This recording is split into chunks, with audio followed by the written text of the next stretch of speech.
Okay.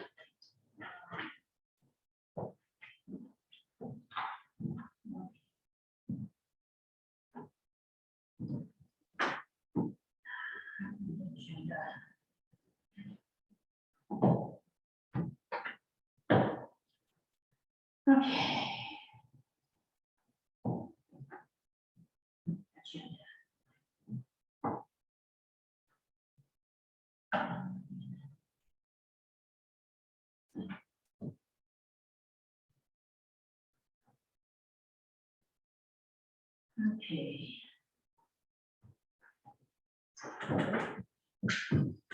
Chad does not want to make these hours connect for some reason. Rules of procedure action. Budget update.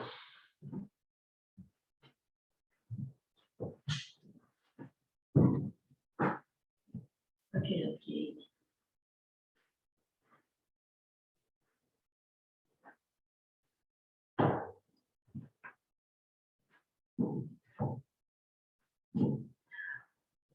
I don't.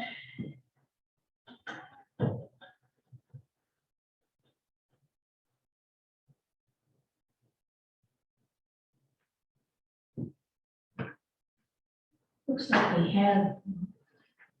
could have an executive session.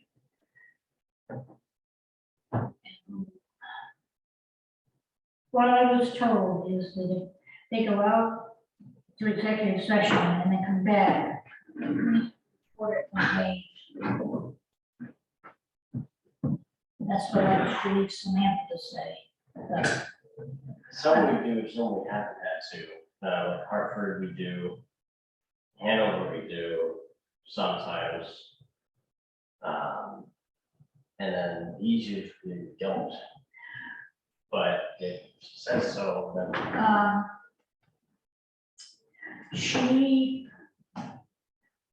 I think there's a misunderstanding when they put Dave on executive leave. That she was wondering why I didn't stay and cover that. And I said, well, I was told, Chico was here too, and even at the beginning of the meeting, we were told that probably there wasn't anything that was gonna. I guess we should have, but based on the information I had, I did the right thing. That's all I need. Yeah, and that's all I can do.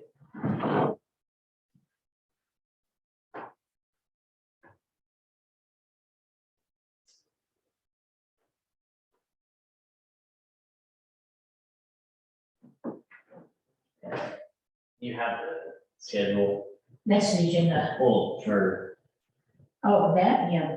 like the spreadsheet schedule. Okay. Because all of the accounts of this was logged out. Okay. I can't see that. Let's see. Yeah, hold on. Come back. Schedule. Why? Here we go. Over share itself is kind of loose. So it's tiny, but you can. To see the login. It would be.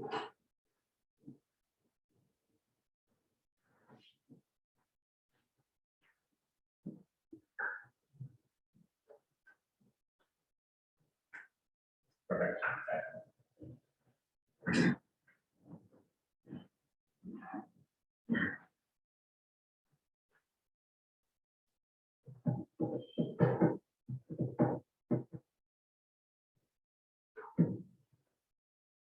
So. Well, that's weird. Maybe they just haven't taken it off yet then.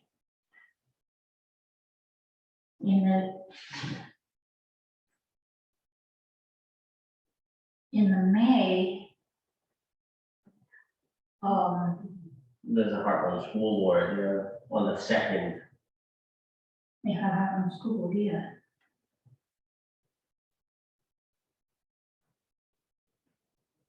Tuesday, I don't know.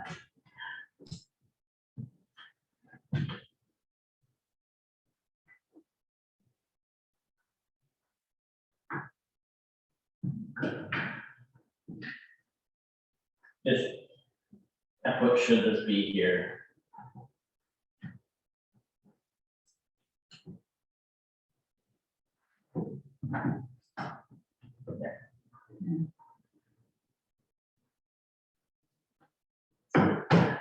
I don't know, it's hard to, but if we tell them something, sometimes they don't learn about it, but if we don't tell them something, they think, that's the way.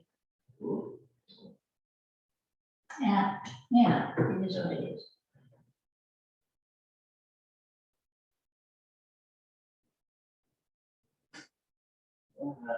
We are.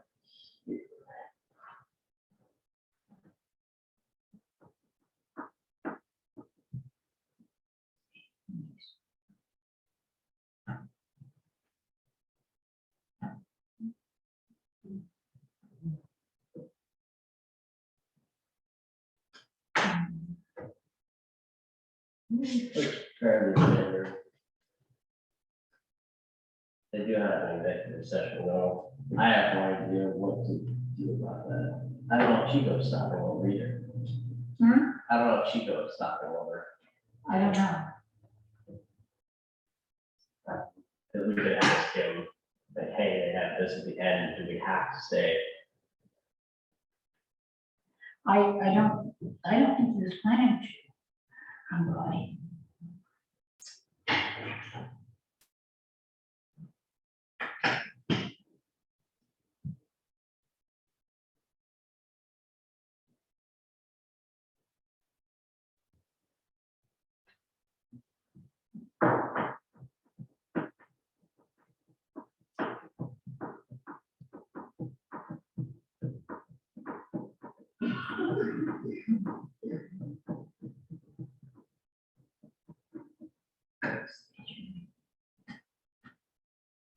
Also, to add some video.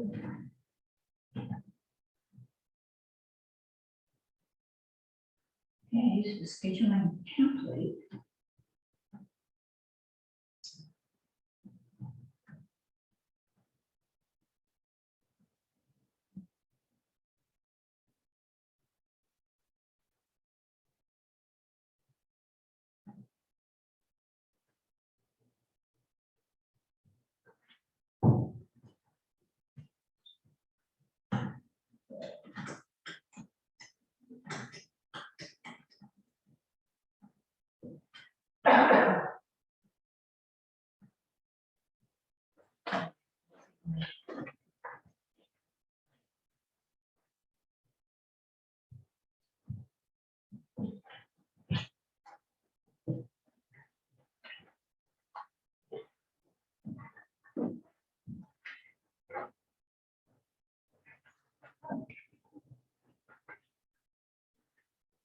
Yeah, I remember why I didn't put this in my purse, this flashlight, because it's so easy to get it. Right. Accidentally, yeah. Got it at the dollar store. But it's gonna magnify, it's great because we can keep one on our refrigerator if we have to go out. And we just grab it out the refrigerator. Or in my room or something.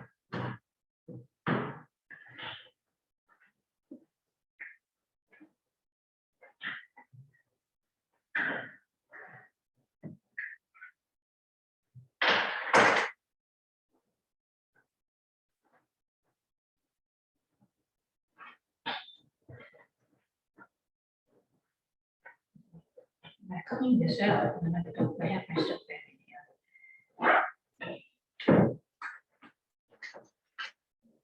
Oh, this does not have the same issue it did during the last meeting. Okay,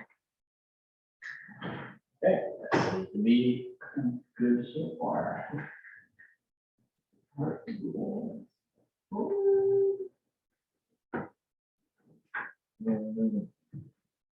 Good, that's connected.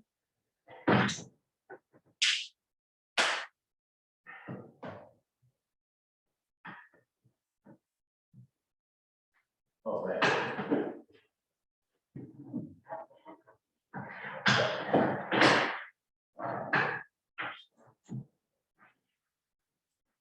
Okay. YouTube.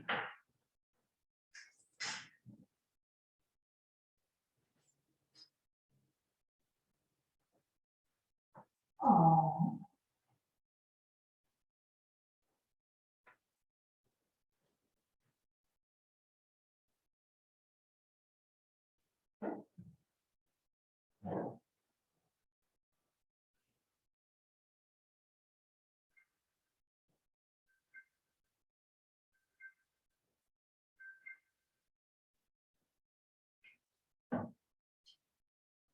So it looks like my cat, oh, no, not this one, the other one. That one's pretty, that looks like my old cat, Samantha, that's what her name was. Patrick said, did you, ever tell Samantha you got a cat named Samantha? And I said, All right.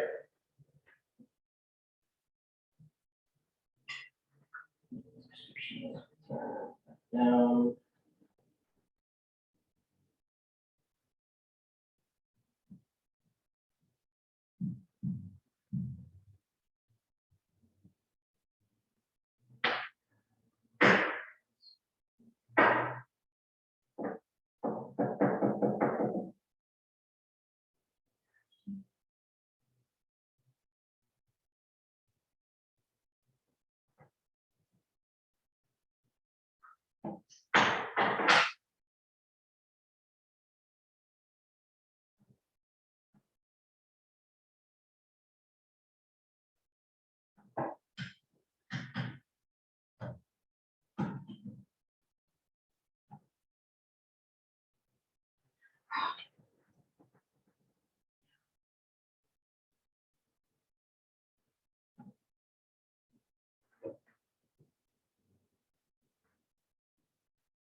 subscriptions. Hi.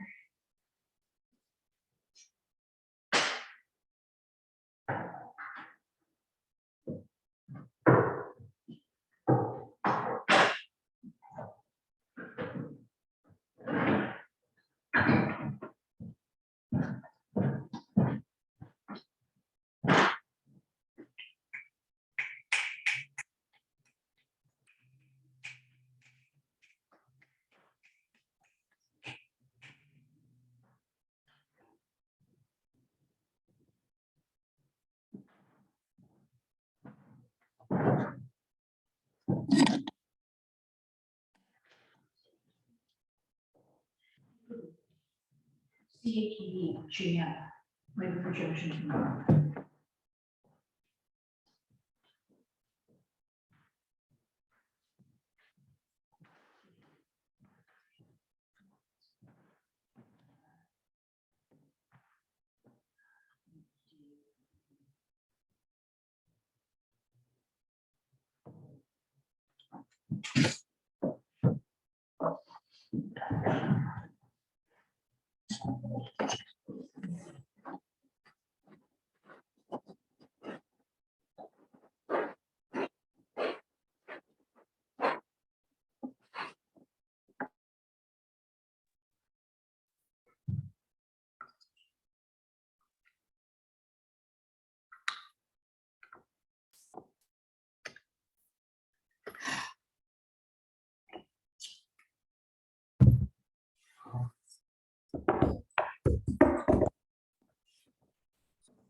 Yes, you're finally connected. Okay. Nice. Sort of.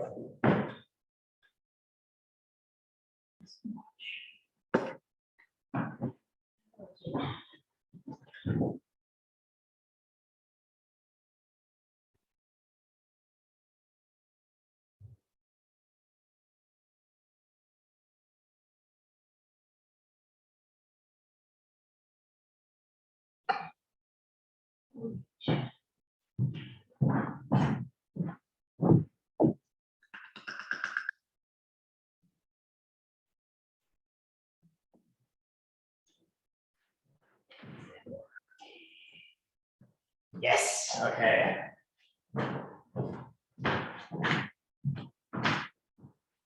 Right.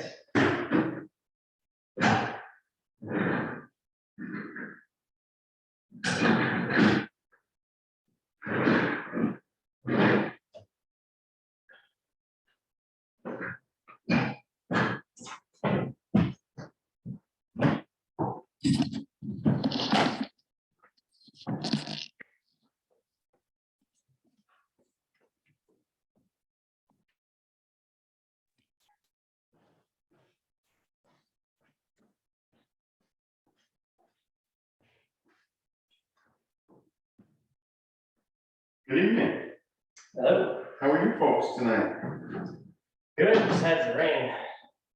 Hey, we need some. It's a bit dry. It's better than sleep.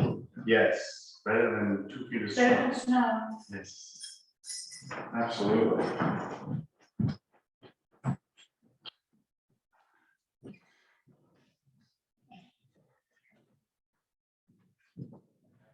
Let's sit in this little chair. Wow.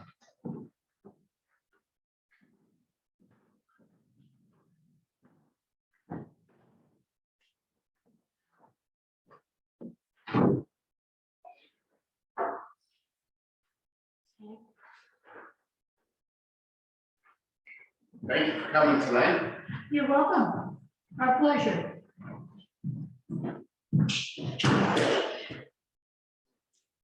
Keeps me off the streets and keeps me, Get you out of trouble? yeah, keeps me sober. Well, that's a good thing. Yeah. Maybe.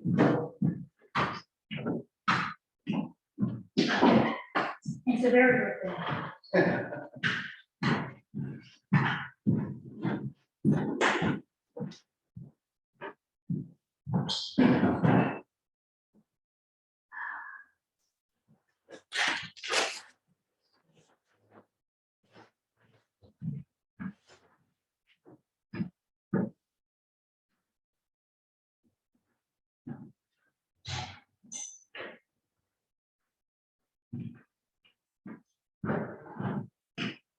They get Shannon the chair.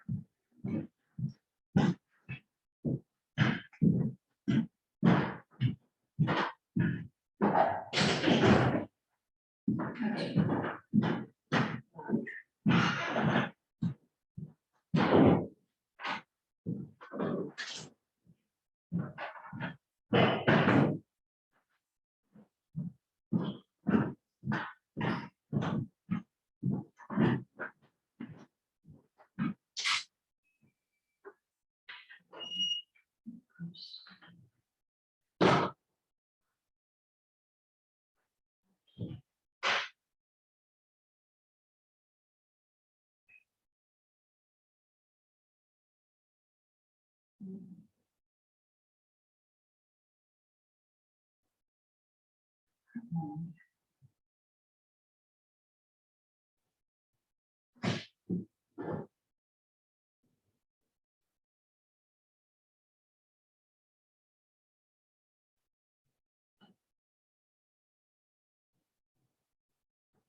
This is it.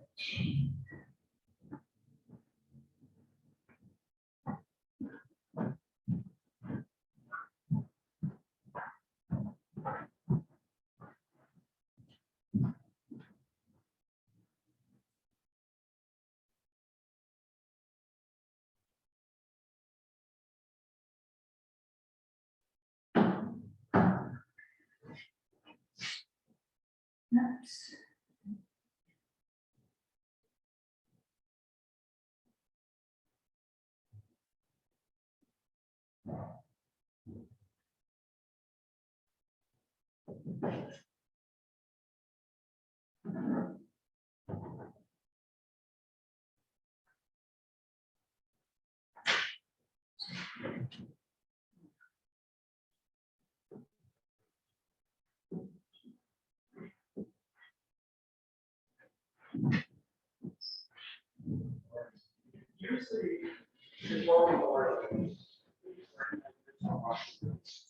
Do you store it at your home or do you have? My dad, he had a little thing for the selling, but he didn't have a heated garage or space where he felt comfortable, so, but there wasn't really a place around here, so you could drive it to Enfield. Yeah. So they. Yeah.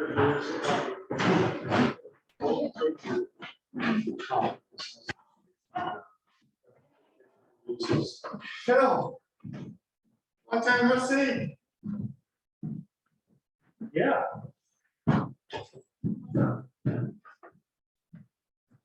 Hey. Okay, I'll be outside. In the back, on the back side.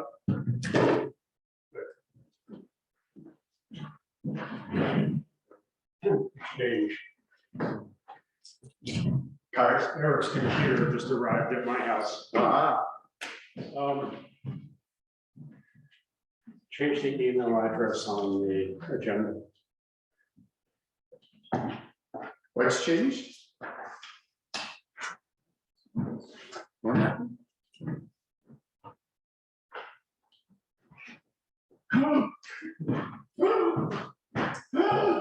I think I probably stared at it for an hour and a half, and then one time I just said, oh, you know. Thank you.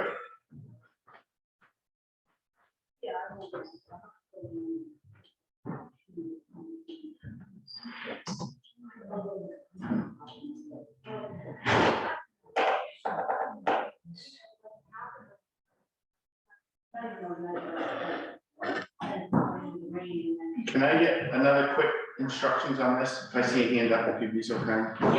No, one is on. Oh. Alright, so this should be pretty easy. Everybody's right there in your pen. Oh, okay. This is you, because we haven't gotten you as a. And then this is everybody else. So I'll do this over here, I just wanted to make sure.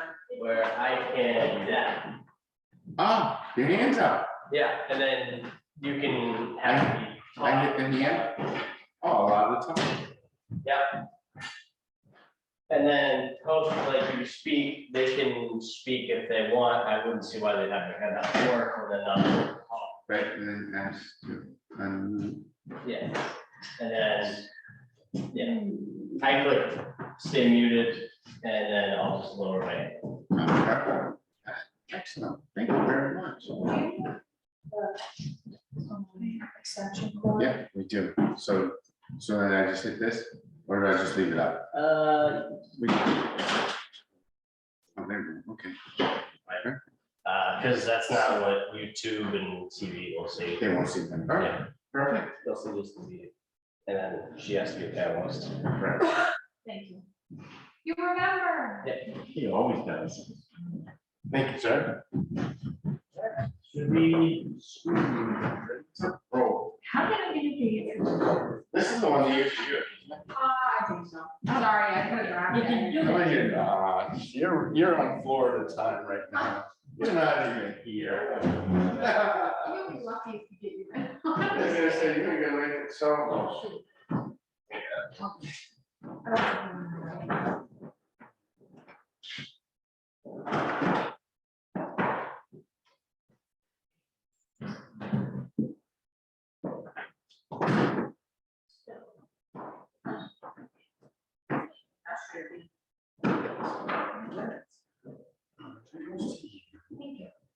Is that?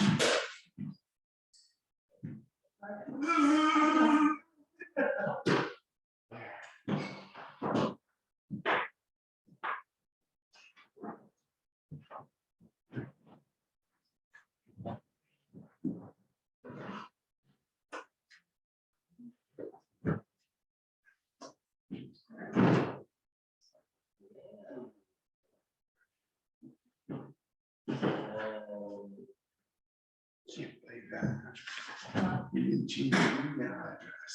Oh, Oh. Ooh, so ooh. what is Are it you in now? the town? Are you in the town? Not yet, I'm waiting. I can.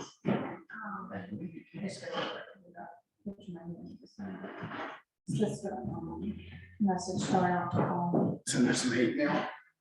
I just shut my phone up, the sounds off for 3 hours, so. I should be all set. So, Yeah, more freaking junk email of the day.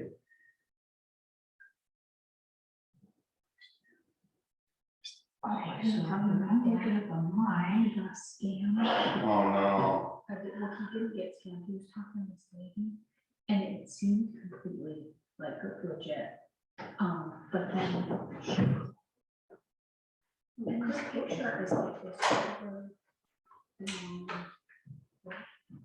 Yeah. And the woman that answers the phone. Completely different. No way. Yes. So this is your, Oh, that's right, yes. set of mute, you just.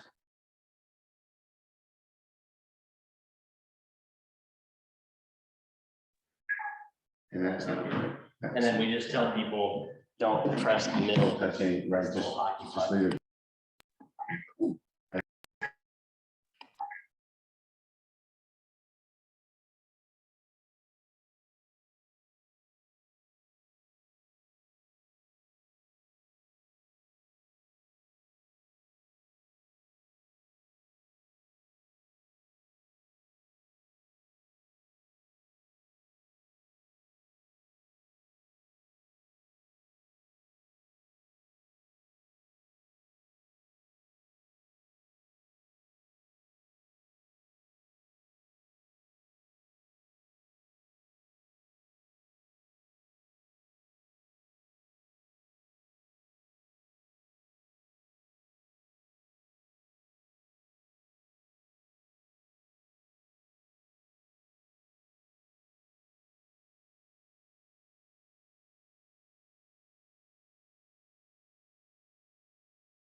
Welcome everyone to the April 17th Hartland Selectboard meeting. We'll start at 5:35. First item on our agenda is the approval of the April 13th minutes. We have a motion to accept those minutes.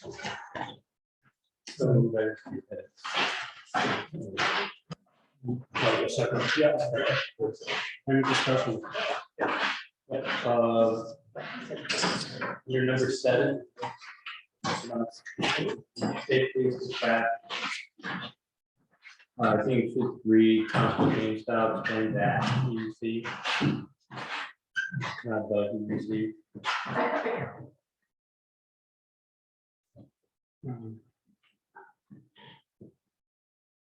EUC, just trying, I'm sorry.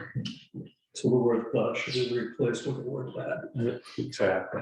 Okay. Sorry to the English person. Under tours contract, didn't we take some kind of action with that? Yes, we did.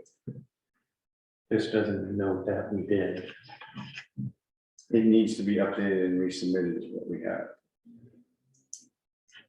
Have we done that? Yes, we did. We already did it, Yes, we so. Yeah. Just seeing these other, Does it need to be modified now? You have a meeting with Correspondence coming up. I'm jumping around. Yeah, here. tomorrow morning.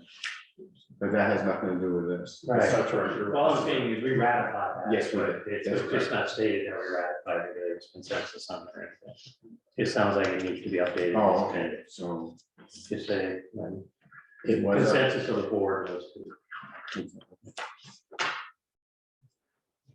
Did you have something? No. I'm sorry, did you, Jim? Consensus of the board? Yeah, I mean, you could do that or just play the film back and see who made the motion and Whatever. so we, I think we all agree. And I wasn't clear under town manager's update, said Martin said May or the end of June, isn't it May or the end of May or something? I think we're going from May to. 1, 2, 3, Question about the data project. Mine said May or the end of June. There's no motion. At the time, it was, they weren't sure if it was the end of May or the end of June. Oh, okay. They said the May or the end, it's May or June. We can take out the end of June if you would prefer. We have it on the agenda tonight in the manager's. Yes, we should. Yeah, so And then finally, am I kicking this here? Said that Dave Singer expressed concern for the fence on the east side of the tennis court and wanted to raise this, and I just say raise high with it, just so it's clear.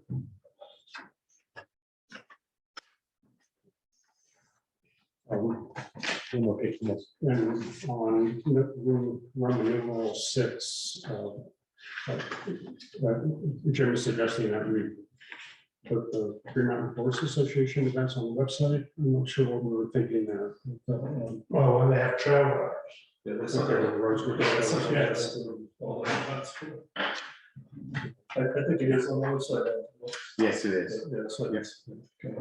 So do we want to put trail rides after Green Mountain Horse Association? Advantage. Yes, I think that's appropriate. Okay. The comments, all in favor, say aye. Right. All right. Okay, going on to the orders of the accounts payable through today, April 17th. With a motion to accept them. I move to accept the orders. Through today. Through today. Thank you, Clyde. Is there a second? Yes. Any discussion?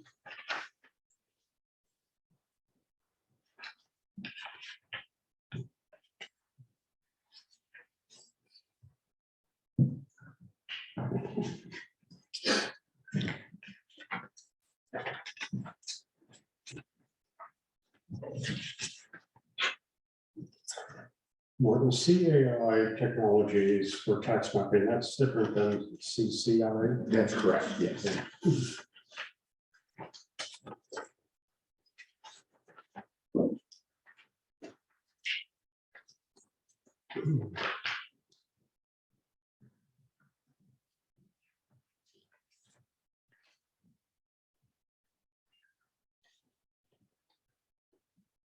So this is the same list that you already passed on. Yeah, so that matches the warrant. The warrant matches the payables, that's correct. Thank you. Anything, Bob? Okay, all in favor, say aye. Aye. It's unanimous. Are there any adjustments to tonight's agenda?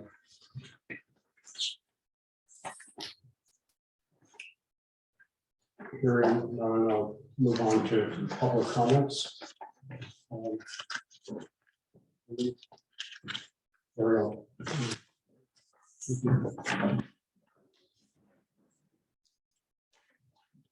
Ariel Arwen.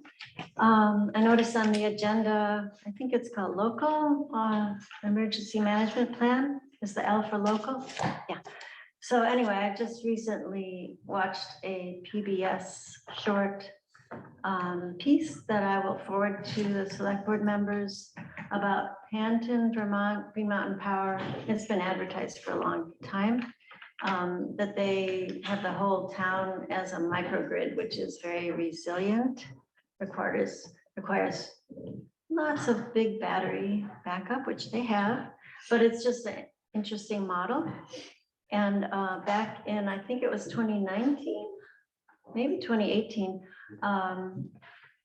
we invited Josh Castonguay from Green Mountain Power. He was heavily featured in this documentary to come and met at the library to talk about microgrids in particular. And Carl, for many years, had drawn up a model of how Hartland could work in such a fashion, more or less. So anyway, when I saw it on the agenda, I thought to mention that there's been a little bit of activity in the resilience world in the past through the Energy Committee. And yeah, that's it. What? You want to? We, as part of that meeting at the library, we also had Clifton Below from Lebanon Energy Committee come over, and he's been instrumental in forming the, what's it called, the local, the energy grid. Yeah, the community aggregation. Community aggregation pilot projects over in New Hampshire. And so, as Ariel said, we've already done a little bit of resilience work on the energy supply here in town.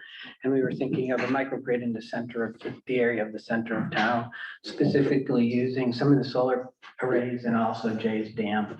And so we've done some work on that already, and we thought we'd mention that as you enter into the LEMP. Thank you.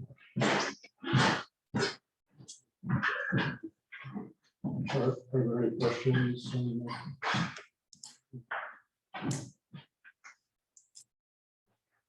Okay, thank you.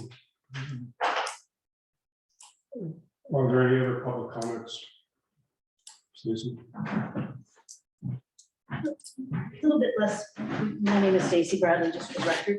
A little bit less of public comments. It's actually sort of in the my duties as a lister. And I just wanted to very briefly, I think I mentioned to you in the past, Phil, about some current legislation going on at the state level that has moved from the House into a Senate committee. It's Bill H-480. It has to do with property valuation and appraisal. And essentially what this bill is looking to do, as it is currently proposed, is to take reappraisals from the municipal level and create a whole statewide reappraisal and litigation appeals system.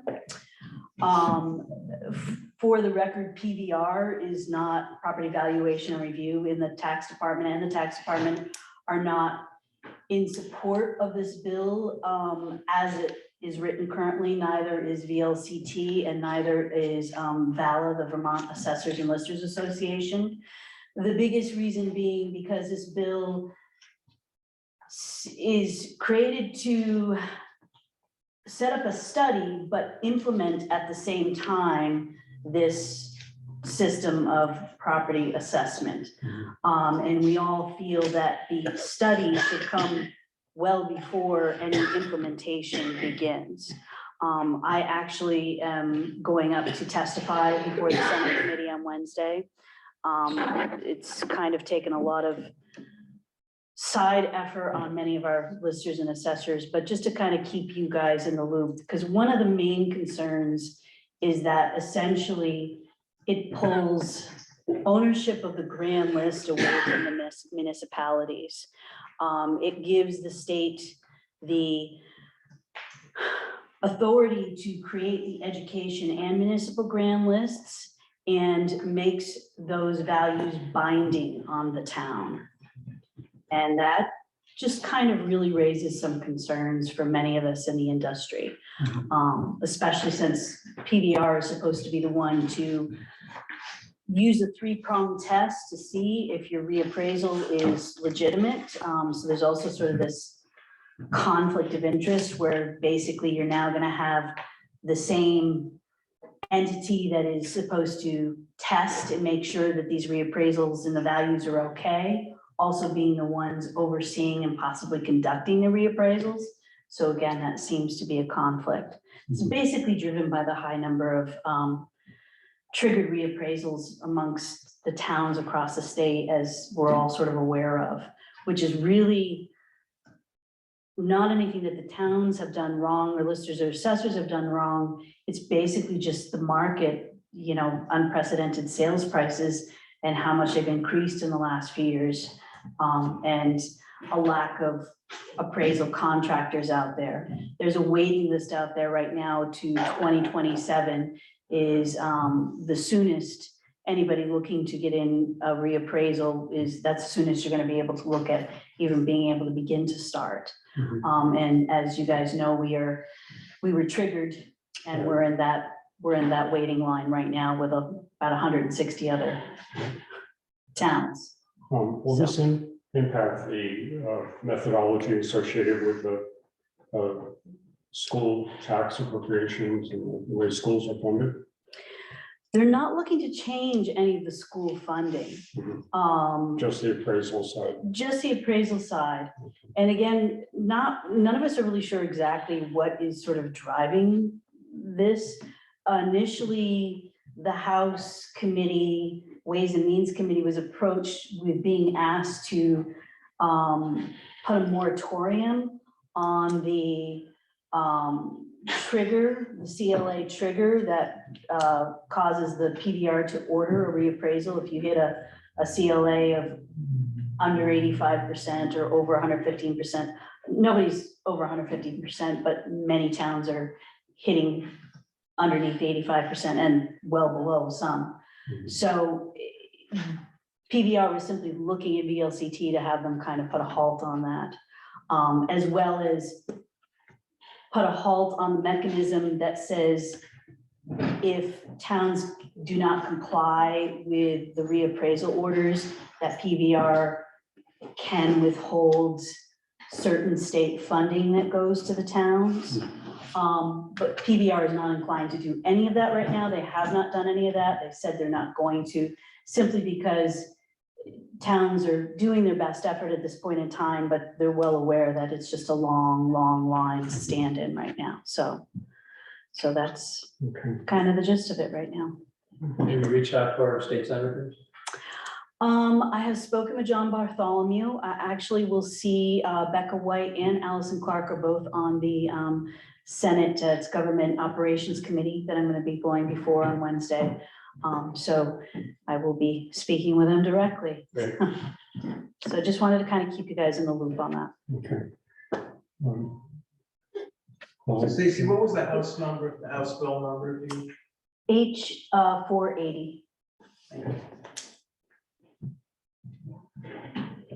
There are some select boards that have reached out and made contact and written letters of concern to at least one that I know of, Ferrisburg, I believe, to the Senate committee But they've heard from several different parties. Despite that, it charged sort of full steam through the House. This committee within the Senate seems to be listening to all of us and inviting us to come to the table. We've basically been more or less told at this point in time, as of last Wednesday, that this bill is going to pass in some form. What that form looks like is up for, debate and discussion. And they very much have invited us all to come to the table and be a part of figuring that out. Okay. Okay. Thank you. Any other public comments? Based on, Lisa? I don't know what I need to. Looks like Kirk Peterson. Helen, I'm sorry, it's Helen. Yes, Helen. Would you like to call in, please?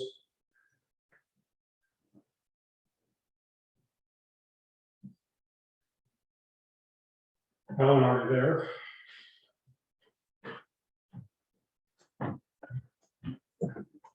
What am I missing? there you go. There it goes. Thank you. Okay, thank you. There's a couple of things I want to say. Number one is there were a number of times during meetings when viewing on Zoom, I tried to access and speak and I was not recognized. This is going back through a couple of meetings because I do try to listen to all the meetings. And thank you for acknowledging it this time. The other thing I want to say is that sometimes when the members of the select board are speaking, it's very hard to understand what you're saying. It's never hard to understand what the members of the public are contributing when they sit at the desk or when the person who's sitting in the town manager seat is speaking. So it might be the mics, the way they're placed, but it's very hard to understand it. And I have excellent hearing. And if the people who do speak at the desk identify themselves, because that one gentleman there did not identify himself, it would be quite helpful to us who cannot be there in person. Okay, thank you. Thank you, Helen. I do agree that I am watching some recent, I know I sometimes mumble, I've been accused of that, but I couldn't understand a word I said. So, okay, thank you. Moving on. Any other public comments?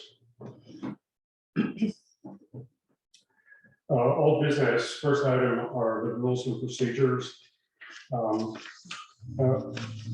couple of, maybe just a year ago, if not 2 years ago, the select board realized that we had no official document that would be how do we operate the meeting and so on.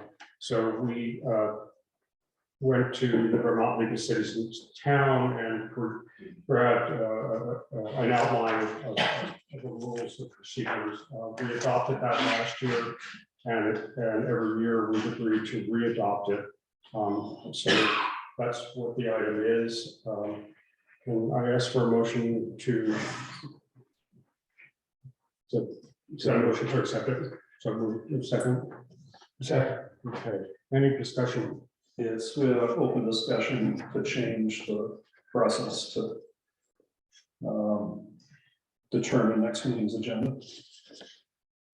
That was tabled the previous one. Right. I saw that in the minutes. What are you?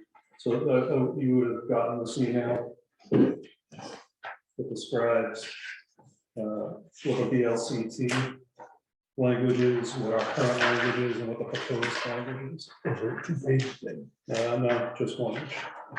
So, wasn't get one. Thank you. So we had this discussion at prior meeting, so we're suggesting that there be more flexibility for board members to add to the agenda.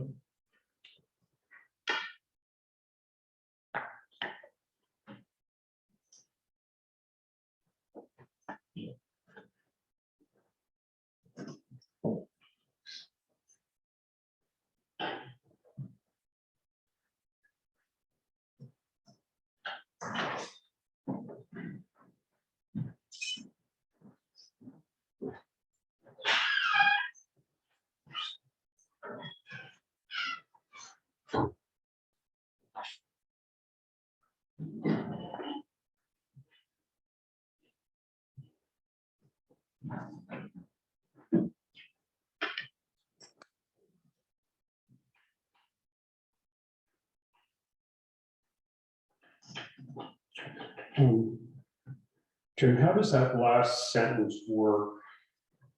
If two or more members of the body request that an item be added to the agenda prior to it being warned, it shall be added.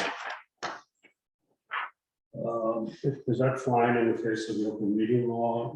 The agendas can be worked on via email. So, so there were instances in the last, few months, we'll say, where topics had come up for the agenda. There was some support from the body to add things to the agenda, but we didn't get them added.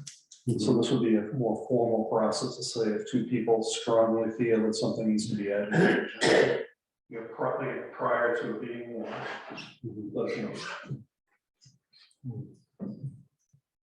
And we have to make sure it's warned on Thursdays, No, Friday. weekends, you can't use the weekend, weekends do not count. No, you can traditionally, we send out a draft agenda on the Wednesday prior to the meeting. Correct. And the final agenda on the Friday prior to the meeting, which is when it's warned. That's actually done Thursday, as you said. I think we need 2 days, I think. I think it's 48. It says 48 it's like hours, it's But Monday. weekends don't count, right? Weekends don't count. What You don't count time- the day of the meeting. Can you clarify weekends? don't- Weekends are not considered, you can't use that for warning purposes. For a second. Is my understanding. So it has to be Thursday by 5, it has to be by 5:30 on Thursday. Warned. But if that's the statute, I'll double check it. But my understanding in prior conversations with David was that he had until Saturday morning to warn it to me for 48 hours. I don't know that for sure. I don't know for sure either. But But if you look into that first, please. But either way, whenever the meeting has to legally be warned, it should be warned. Yeah, the motion is really distinct in that it requests that we can add things to the agenda.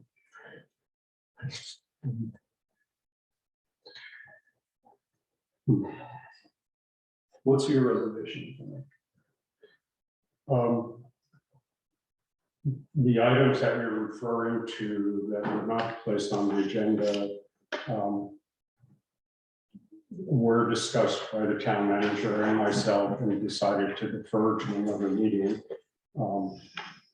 So I don't think anything got lost. I think In some cases, that's true. In other cases, items were not warned, but there was, significant public discussion during public comments where if the item had been warned, everyone would have been aware that it was going to be discussed.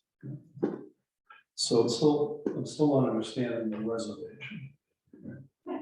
So I have 2 reservations. One is sometimes these meetings can be very long, and I don't know at the end of the meeting if I want to be trying to decide what we're going to be discussing at the next. This is not meant to cast in stone. It's just meant to have a discussion. Right? The agenda is still going to get cast a week later and drafted on the Wednesday prior to the next meeting. So we don't have to decide tonight unequivocally what the agenda is. We just have a discussion about, what would we like to see on it. So the other thing for me is if we are going to have, like we have additions to the agenda, why don't we state during the meeting a time frame by which we want to take that up, so it's fully public. So for instance, we say, the rules of procedure, this is important, we should have it on the agenda. And the board should say, yes, this is important, we should have it on the meeting within 2 business meetings. That way, there's no email traffic going on. Well, that's fine. And I understand, I mean, in the past, I know there's been frustration about things getting on. I think the board is. But I think what this is designed to do is 2 things. One is to create a discussion, right? At this meeting, of some of the things that we might want to have on the agenda next meeting.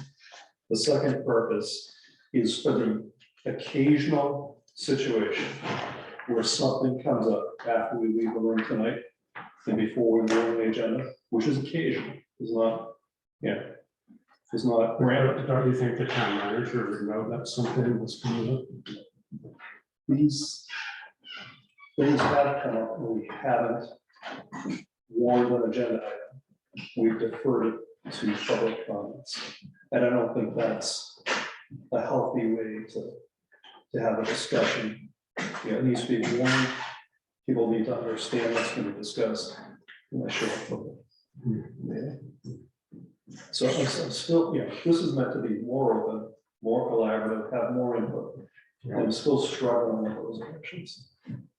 And I think 2 select board members emailing for the course of a week amongst themselves was not particularly open, that we should have it in open meeting.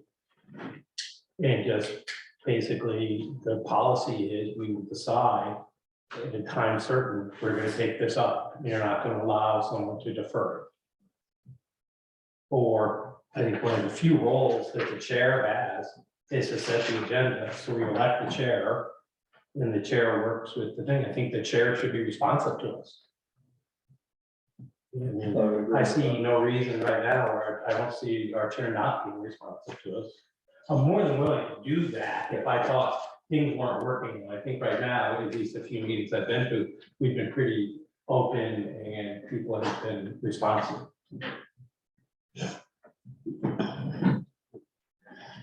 Any thoughts, Clyde? So let me ask a slightly different question. By putting this language in here and giving us more input, what harm does it do? But I think what Tom's pointing out is the first thing I pointed out is that we fall into behind the scenes creating agenda items. Working on agenda items is not the violation of open meetings. What could be so critical within 2 weeks that either the chair or the town manager wouldn't be taking that up and presenting it to us? Sorry, we'll give a hard example. You know, I believe we had a meeting to warn the discussion on 3 corners. Right? On 3 corners. You know, there's been several discussions, right? So several discussions. Right? Yeah, citizens had proposed different options to discuss. Instead of warning an agenda item and have an open meeting discussion, I think there were at least 2 meetings where we had a lengthy discussion in public comments that should have been a warned agenda item. And that's, so I'm not trying to overly control this agenda.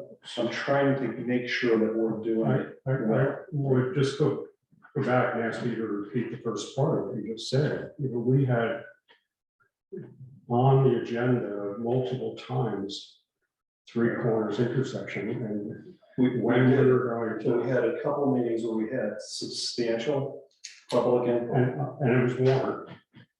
during public comments. No, when I thought, maybe I'm There's not. both. There were both cases. Yeah. There was the warned discussion and the unwarned discussion.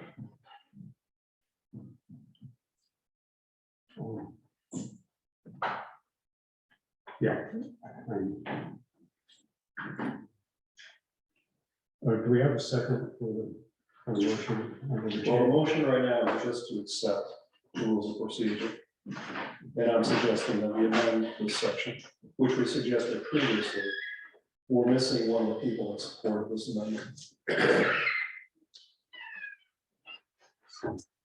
Well, I need a process clarification. So we have a motion on the floor, so let's just do our motion. Okay, So we need a second to that. You already had a second. Because we're doing the discussion. So there's going to be one motion at a time. The motion made is to adopt it as a procedure. okay. Now we're in that discussion. So if I forget, so this doesn't. You did. Who made the motion? I think, So, yeah. No, I think Tom did. So I'm- right, yes, Tom made the motion. I'm willing to remove my motion, and if you want us to just vote your amendment. All right, so here's what I would suggest. I suggest tabling this to the next meeting, so that all 5 are present.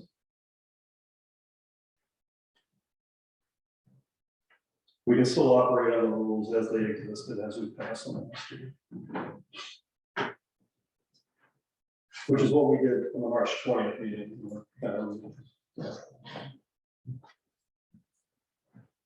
If that's what you would like to do, we're willing to consider. I'll remove my motion. Okay. Okay. You probably- Yeah. I can resend this email. This was sent right after our last meeting. Well, not, I'm sorry, right after our March 20th. And we should just have as a pack for next episode. Yeah, I'll make sure it's there. Okay, so right now, there's no action on those issues that are tabled here.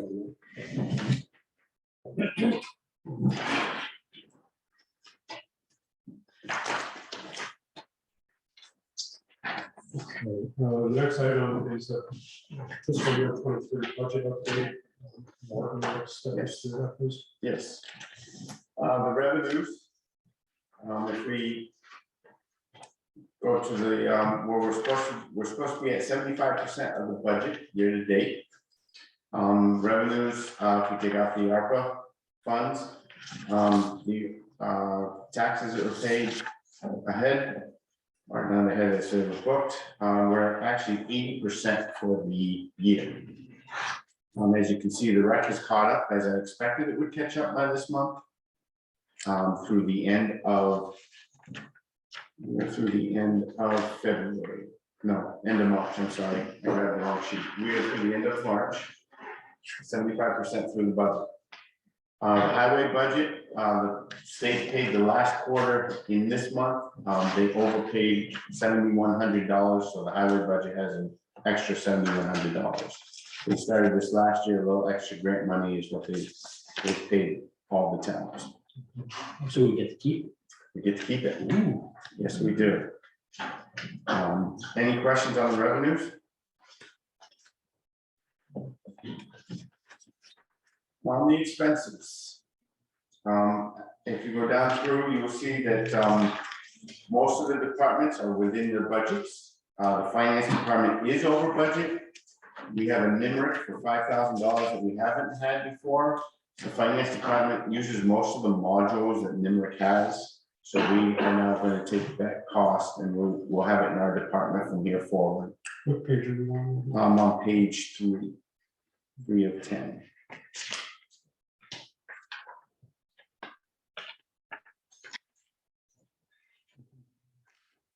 As you go down through, you'll see most of the departments are within their budget. You get to the library, they are over budget year to date. They do have some expenses that are from grants that they got the revenue at the end of the last fiscal year, 2022. If you remove that out, they're actually at 86% year to date. So the budget as a whole is 75%. If we take out our prepays, we're at 72%. So the budget is right on track for the year to date for as far as the general fund. The highway department, we have switched over to on April 5th, summer hours. So we are now back using the summer budget on page 1. Martin, just a suggestion. Yes. See each of the reports looks remarkably similar. So I think traditionally, we write kind of expenses at the top. Okay. The one revenues on the top of it. Sure, absolutely. Absolutely. I'm sorry. No, I mean, No, I think that's why I was asking. too. Yeah. I'm sorry about that. I will make it a little more clear next time. So at the end of the packet should be the highway department. Fund 20. The last 3 pages is the expenses for the highway department. On page 2, bottom of 2 and 3 is the winter section of the highway budget. As you can see there, it's at 83% for the winter, but there will be no more expenses going into the winter side. The highway department is at 76% year to date. They will end up over budget as we have spoken. But if we take out the prepays, they're at 72%, so they are under budget at this moment in time. On page 1, you'll see the summer labor C3, that's where we will start putting the weekly payroll to from now to the end of the fiscal year. I do have a rather large repair bill coming in on the all-wheel drive six-wheeler. I'm anticipating it to be over $5,000. Part of that is towing it out of the ditch. I haven't got the final tally yet, but we'll have it here pretty soon. Any questions on the budget?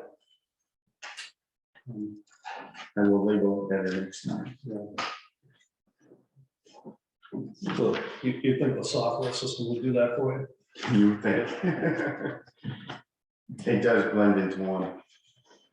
There's under planning commission, there's a part-time pay.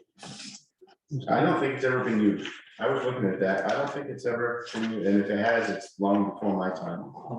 Is that a secretary? Temporary, I think it's upset that there's part-time pay. Hey, ooh, what's that? I think at one point in time, they used to have a clerk or secretary. Oh, so Clyde knows the history of that. Okay, any additional questions for Martin? End of the year, you come over or under. So on the general fund side, I'm anticipating at this point, we're going about 3% under budget without the ARPA money. That's going to give us a surplus, obviously. On the highway department, I believe we're going to be over budget by about $45,000. But under by 3%, you said On the general fund, yes. Do those two offset each other? It'll be close. It'll be close. The highway fund, the equipment fund is not going to get the 100, whatever we have budgeted there for, because we're over budget at this point. I'm anticipating about 118,000 to go to the equipment fund. At this point. Yeah. It was like 127 or something. Yeah, it's what it's been so far, but I think it's going to be about 115, 118 that we're going to be able to transfer over because we're between diesel and maintenance. You'll talk about that in the Yes. So yes, Jim, I think we will have a surplus in the general fund and a small deficit in the highway fund. On the revenue side. No, on On the the expense expense side, yes. On the revenue side. On the revenue side, the highway fund is 7,000 over year to date. And the general fund, I anticipate to be over, it's gonna be over, I don't know, obviously $1 million because of ARPA. I haven't really looked at the other overages that we've had. We will have a shortage in fees because there's not many sales going through the town. Right, so but if you back out ARPA, you think even with delinquent taxes, we'll hit the revenue? Yes, I do believe we will hit the revenue number. Thank you. You're welcome. So, as a member of the cemetery committee, if we could try to work with them to do there's tree cutting money in there. Yeah, if they would use that Great money. demand. Well, Hire a trees force and get them out there. it at times has been difficult, so maybe if they can reach out to you and we can try to figure out how to go forward with that, because Absolutely. there's great need out there. Yes, we have one down on Route 5 that the town crew's gonna go get. Okay, any other questions? Moving on to committee commission reappointments. Martin, who do you have? up? I have Sarah Bruce here tonight for the Energy Committee.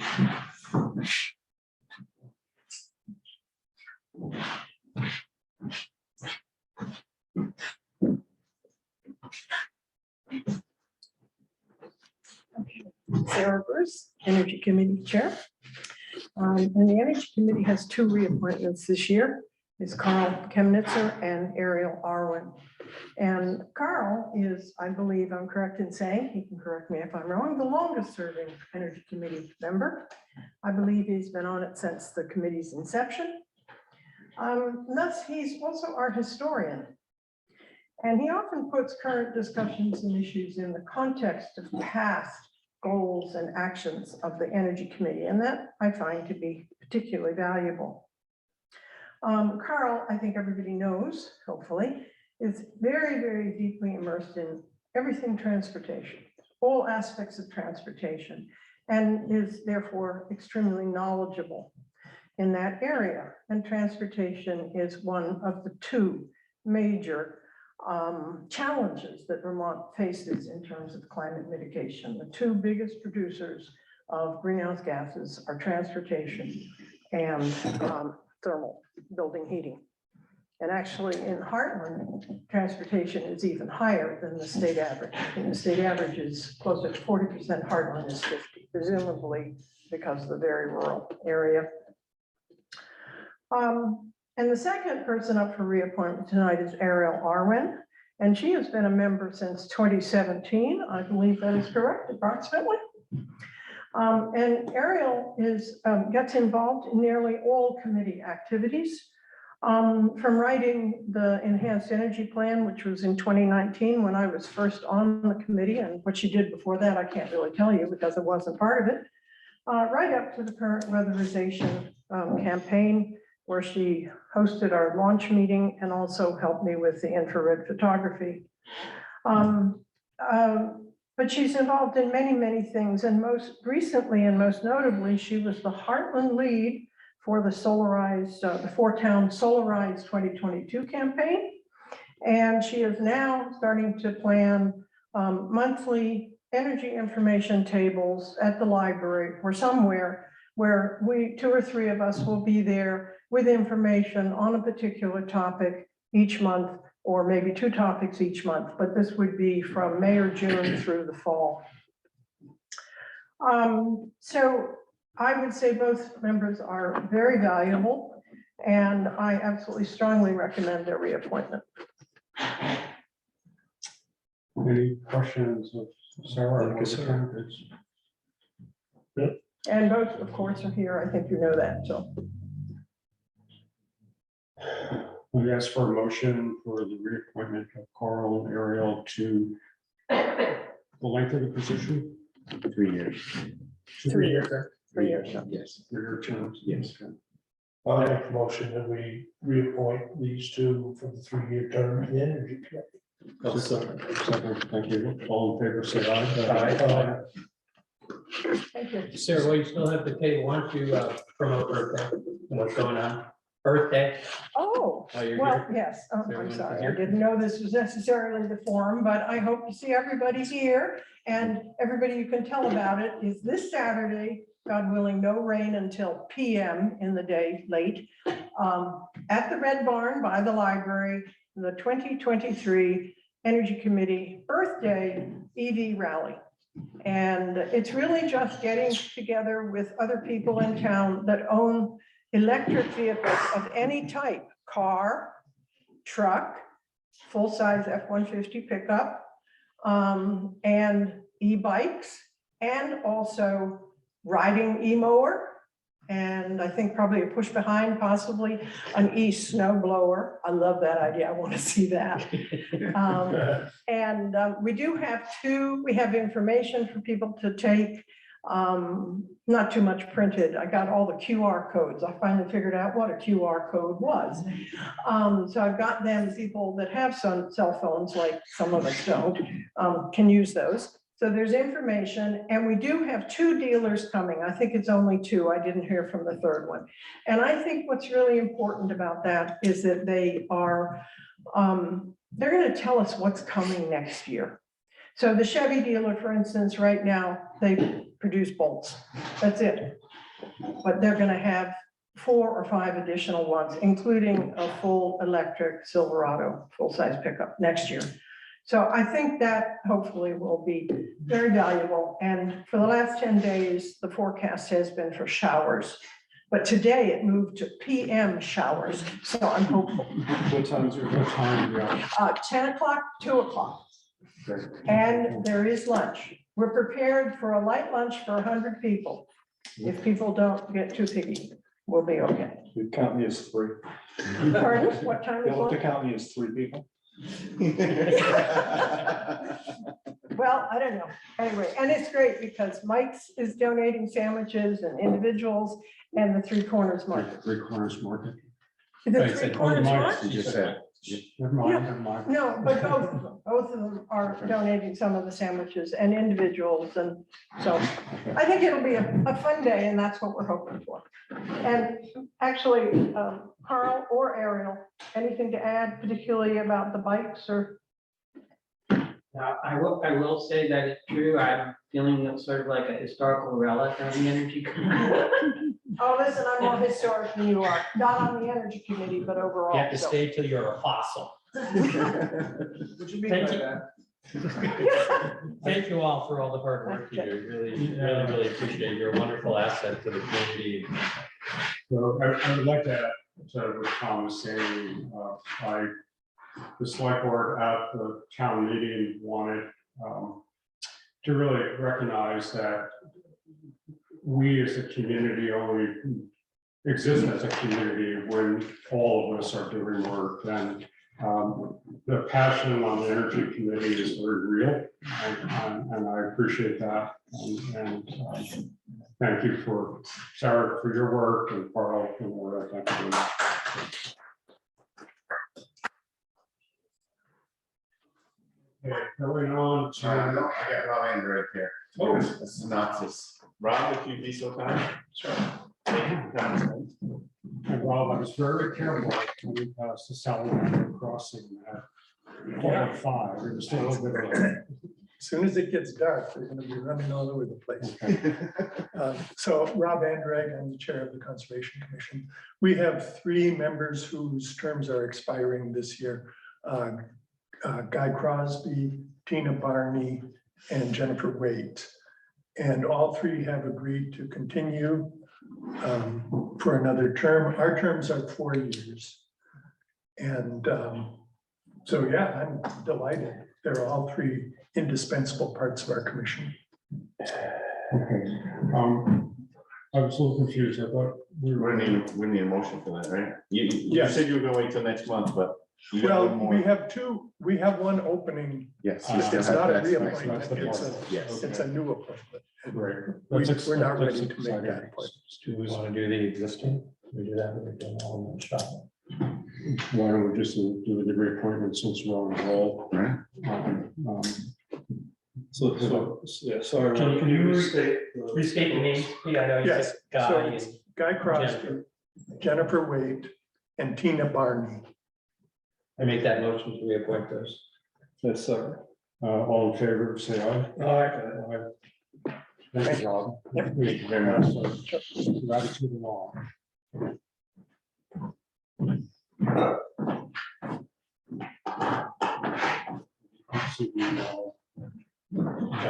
Of course. Okay, am I done with that? Yes, thank you. Planning commission, no change? I didn't hear back from them. I'll reach out to them tomorrow. Okay. Is there anything we can do to revitalize the cemetery committee? Supposedly, Mary O'Brien. You were gonna get on board. Okay, we got that in the notes, right? Good. Mary O'Brien. Okay, what about this?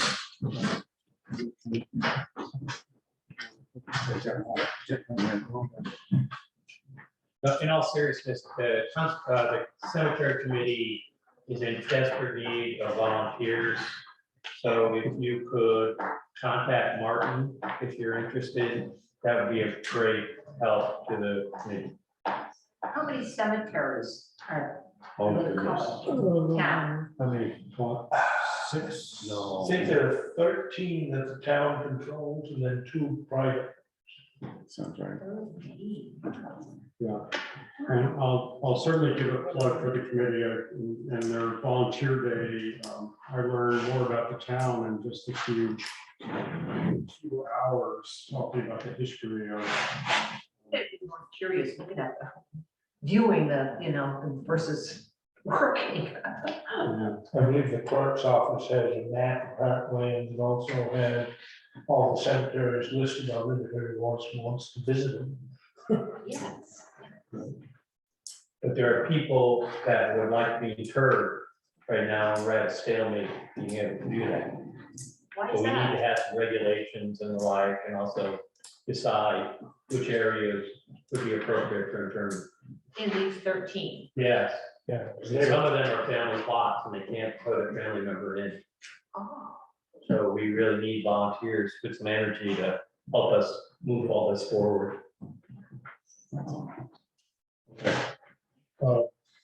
Moving on, Just a quick question, the cemetery committee call for volunteers, is that something that can go on the website? It's not already there? I will make sure to put on there. Not for something like this. Super. yes. This may not be the right time, but maybe I could be referred to another committee, the cemetery committee meeting. But is the cemetery committee thinking at all about spaces for green burials? I know there are spaces in the main cemetery next to the brick church. Is that the only one? I think Mary O'Brien has also brought that up. She's So gonna be working I don't know. I think that- that's very important, Yeah. very important. Okay. Okay, I'm struggling to get to the Constable radios. Are we ready to? Yeah. Okay, So, I got hold of R&R Communications, they quoted a radio at about $1,800 less than, Motorola. I reached out to Motorola people, they said they would bill us in two separate fiscal years. They had no issues doing that. So we'd like to move forward and order the radio from the Motorola.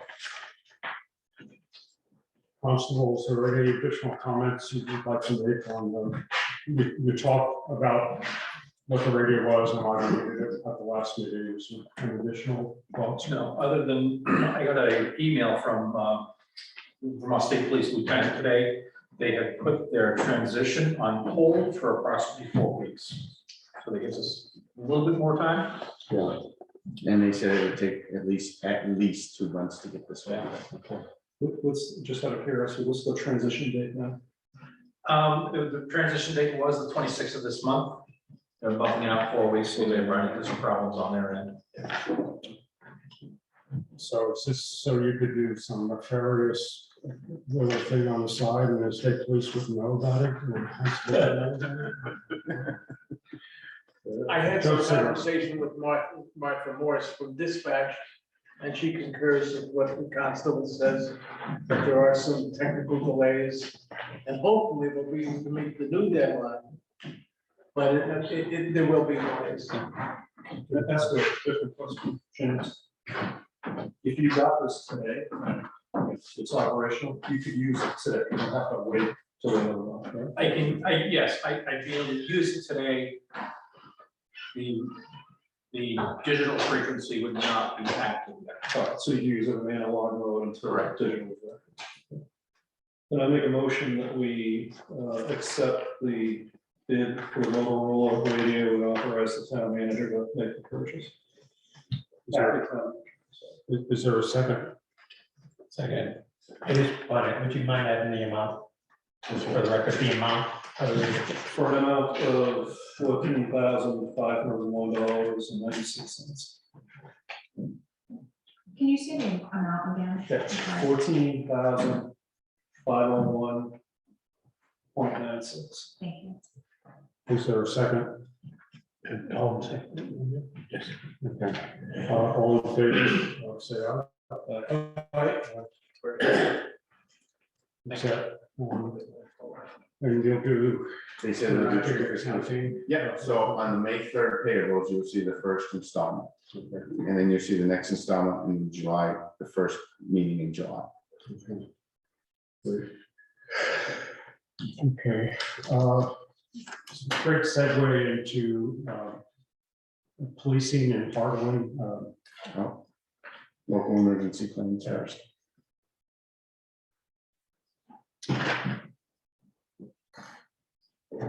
I thought we were all right. Yeah, no, it's under the other business. Oh, police, I'm sorry, I'm ahead of myself, sorry. Okay, let me start with some updates and then I look forward to starting a discussion tonight And what I hope we can do is create an outline for how to go forward on July 1st, as well as to have create a committee as well as a townwide discussion. Last week, with Judge Singer, I had an opportunity to meet with the Windsor County Sheriff and an assistant. And it was an unofficial discussion of what changes the current sheriff is trying to bring to the organization.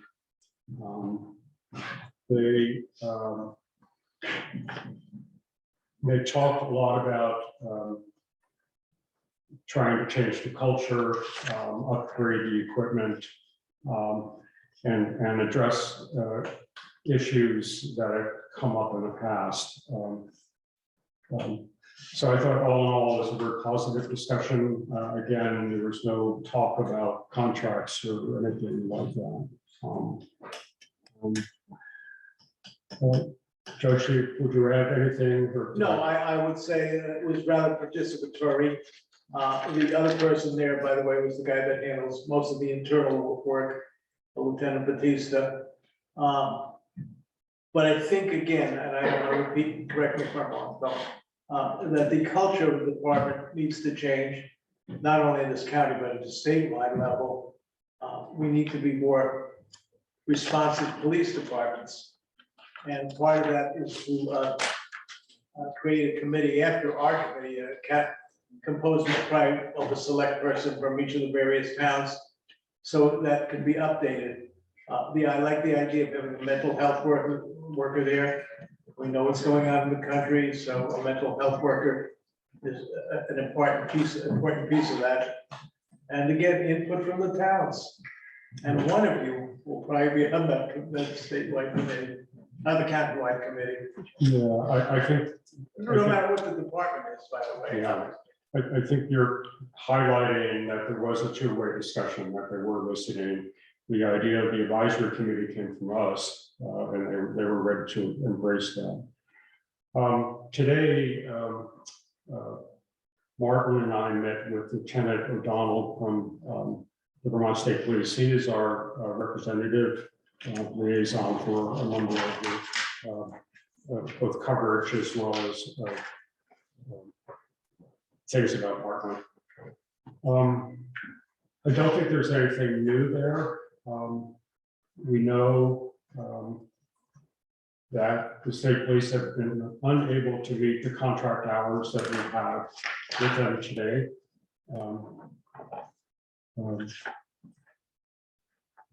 The lieutenant didn't expect that to change. No, I think there were just pressures on both getting personnel as well as continued pressures from Montpelier to change the practice away from rural policing to more in-depth and statewide issues.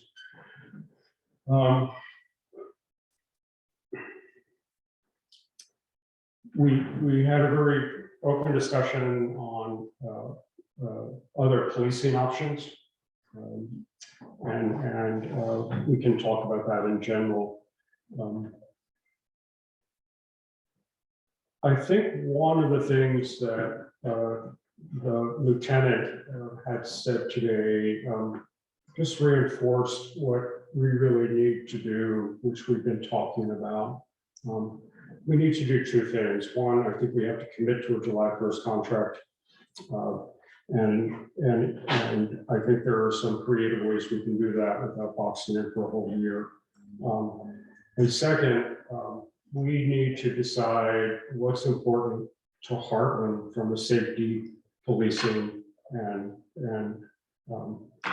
things associated with that. The lieutenant basically said that there are some towns in our area that are going through a bit of upheaval right now within their own police forces. And this, as a liaison to those discussions, he's realizing that there's no agreement in town of what the safety issues are, and then a priority of those issues. So as a select board, I really feel that that's needs to be our discussion and our challenge.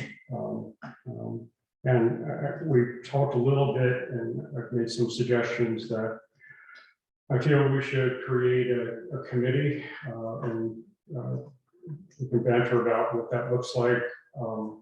But a committee of a few select board members and townsfolk. And then Two Rivers has agreed that they would facilitate a townwide meeting at some point, once the committee has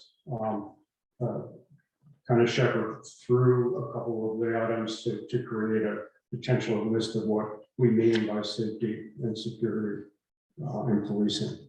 So I'm going to pause for a moment and just ask for others to react, and then we'll come back to the July 1st piece.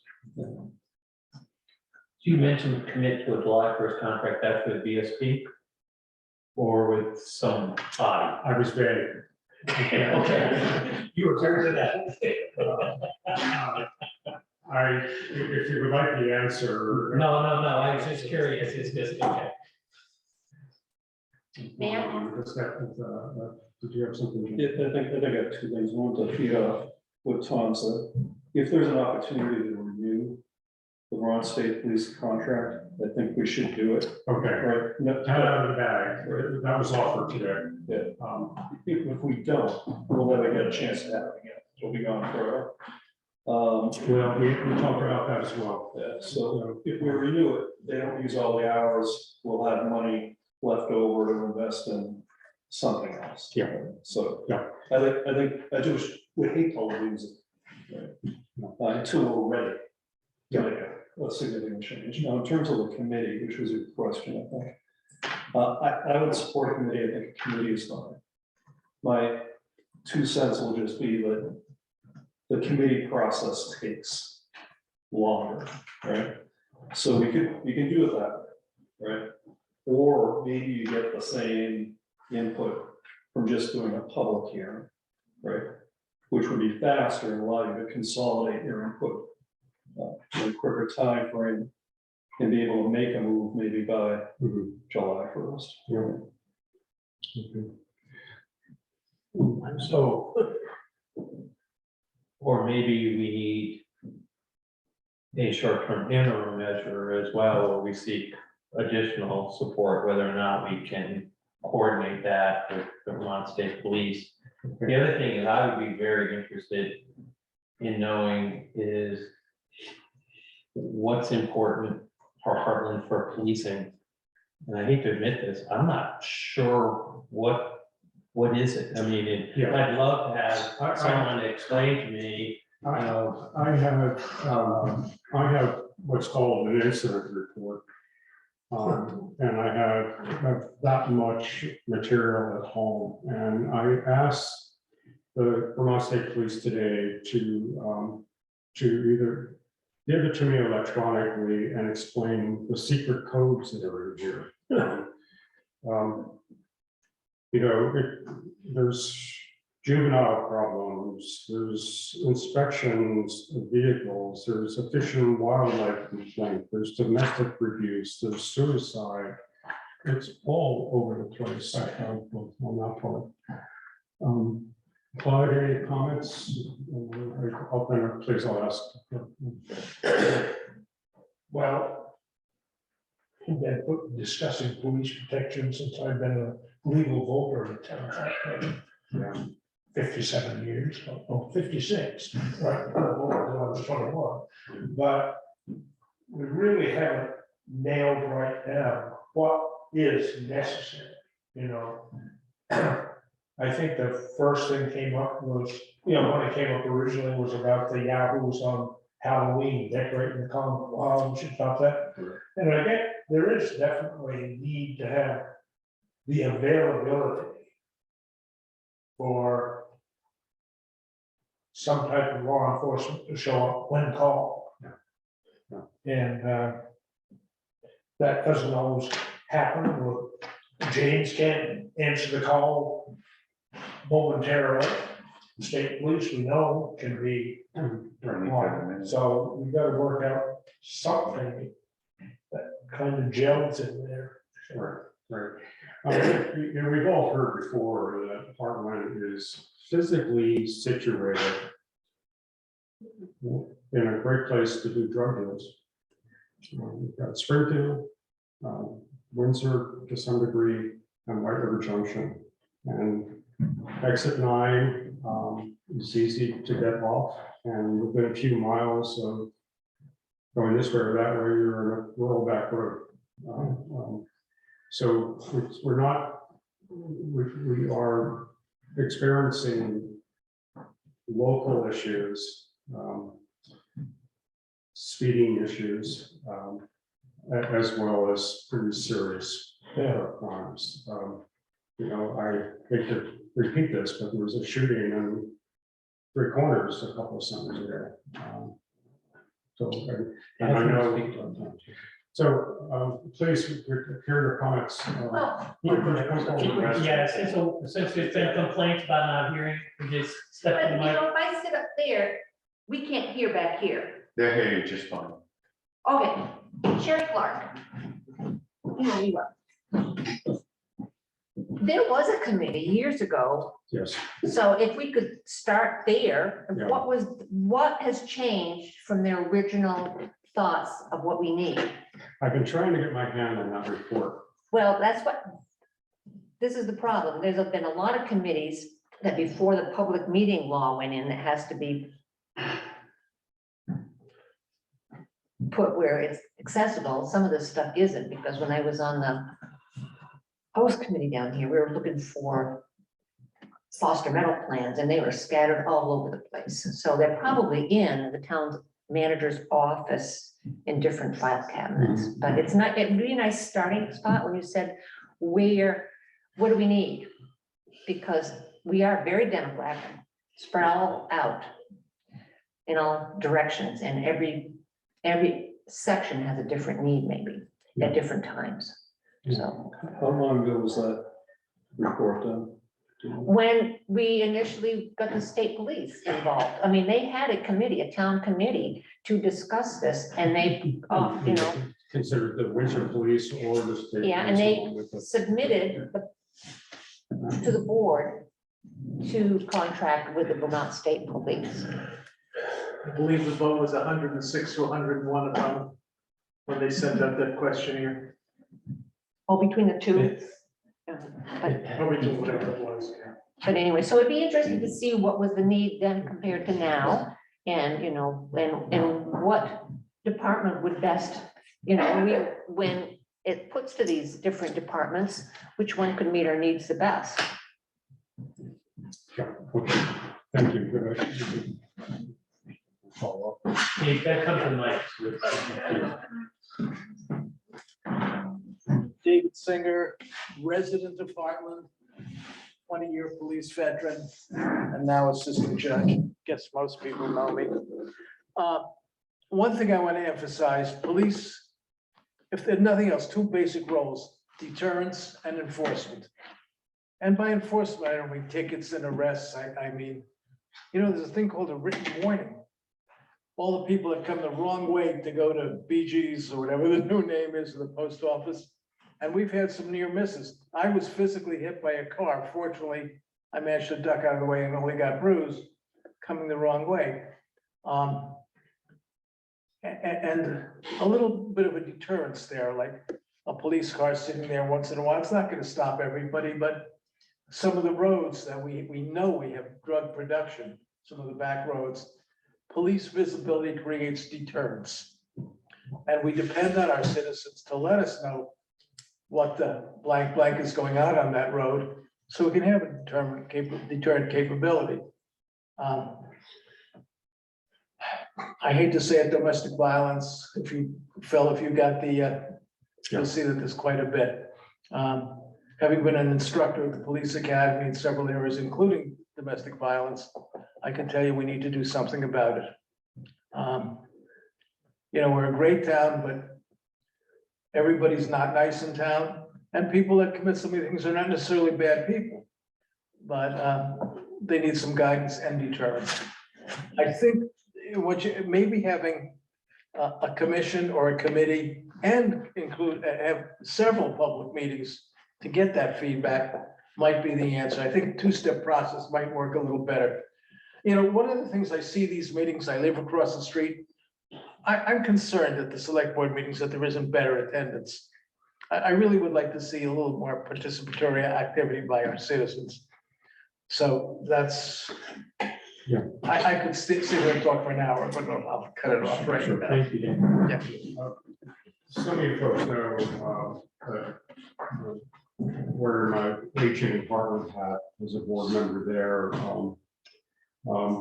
We heard a comment during our budget process when Chief Sanders was showing support, verbal support for the appropriation for the additional community nurse expansion. Well, we've been doing some follow-up work on that, and as an example of just one of the other issues that isn't necessarily policing, but it's what's happening in town is that our first responders or EMS crew are showing up for a call, and the person doesn't need transport. They have a mental issue. Generally speaking, they're alone. Kind of the backlash of this aging in place piece is people are now more alone than ever before. So we've been working on a communication protocol so that the first responders call the community nurse, and the community nurse kind of moves in. But there are so many aspects to this that I have a passion for. I mean, I think about the dozen or so social determinants of health and how they've been playing out of all of this in the schools and so on. We're not going to, when we get our list, I think we're going to have a lot of wannas and a few things that we can really afford. So let me jump in interest of time to answer both Jim and Tom. Mr. Kennedy.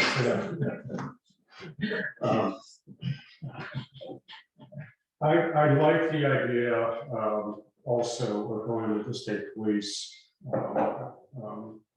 Lieutenant O'Donnell basically said, Jim, something that you picked up on that I think is very important is our contract is such that we can at any time, what's the word you used? We could put it on hold and then roll in another policing option. And if that didn't work out, we could go back to them.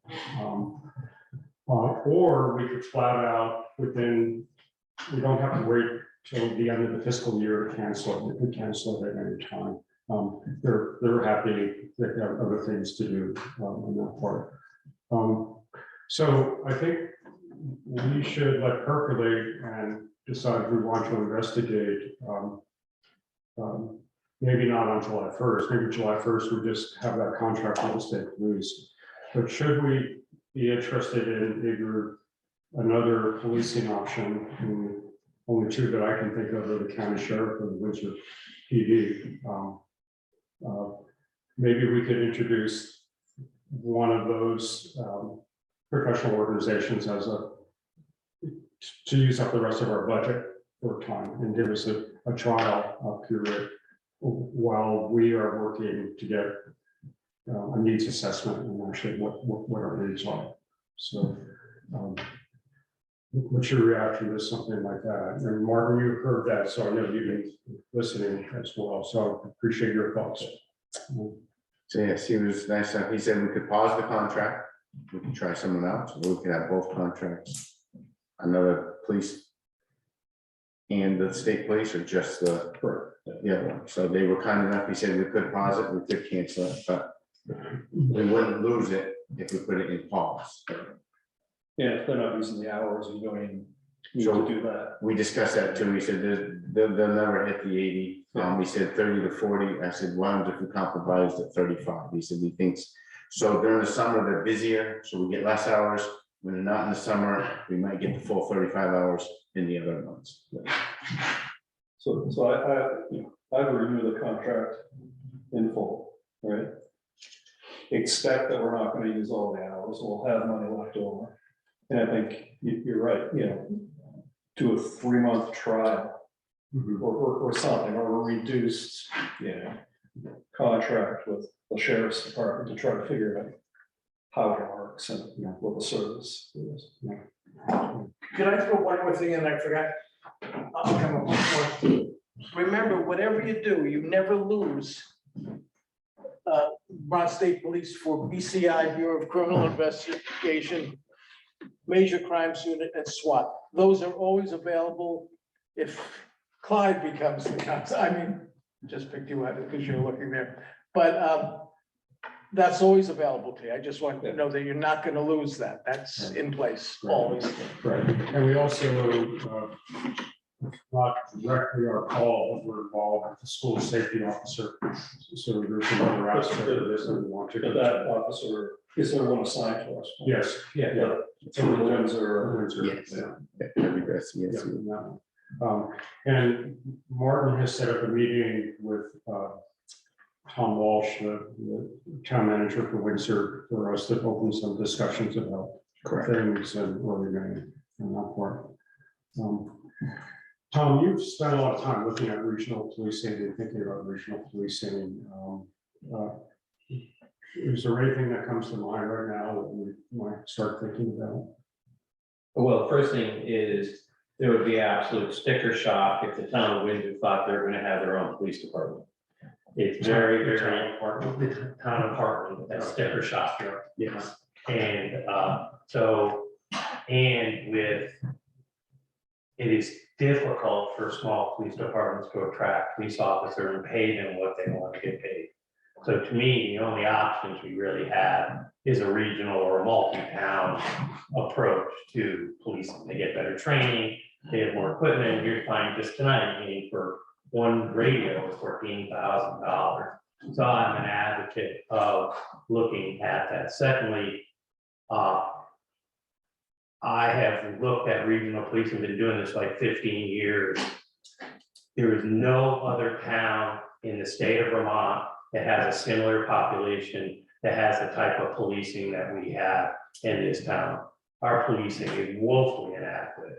And I think we're just looking for problems. So we really need to stop procrastinating and do something before somebody gets seriously injured or whatever. So, secondly, my last thing, and I'll be done with my speech. I don't believe we can wait. And I think we should interview whoever we feel we want to interview, have them make a proposal to us and try them out. Whether it's 3 months, 6 months, I don't know what it is, but I know when I was part of that group that was looking at regional policing, one of the things people in town were saying is, I don't want to see a Windsor decal on the side of the car policing us in Hartland. And so, yeah, so that's my thing. So I personally think the board, after appropriate discussion and public outreach, should enter into something at the same time we're doing a lot of the public outreach. I think the public outreach and having townwide meetings and doing, prioritization of it's going to take long. So I think we do the best we can, So see if I get this right. For next fiscal year, which starts July 1st, we should have a discussion, make a decision, lock something in, right? While the committee and, public hearing process is going on, which may be what feeds into next fiscal year, right? So that sounds logical to me. The question I had though. Can I just add to that? When we go to a regional policing model, unless we're gonna have really a few hours, we're probably gonna go over budget on that policing item for next year, because we have not taken that For fiscal for fiscal year If you '24. have two contracts, they both. Yeah, and I don't see us having two contracts for a long period of time. Yes, personally. but I mean, we do have, like Mark said, we have an option to put one contract on hold and maybe we see if we get that option on the other contract. So, And if worse comes to worse, we do have, some backup cash in the general Yeah. reserve. Yeah. We do.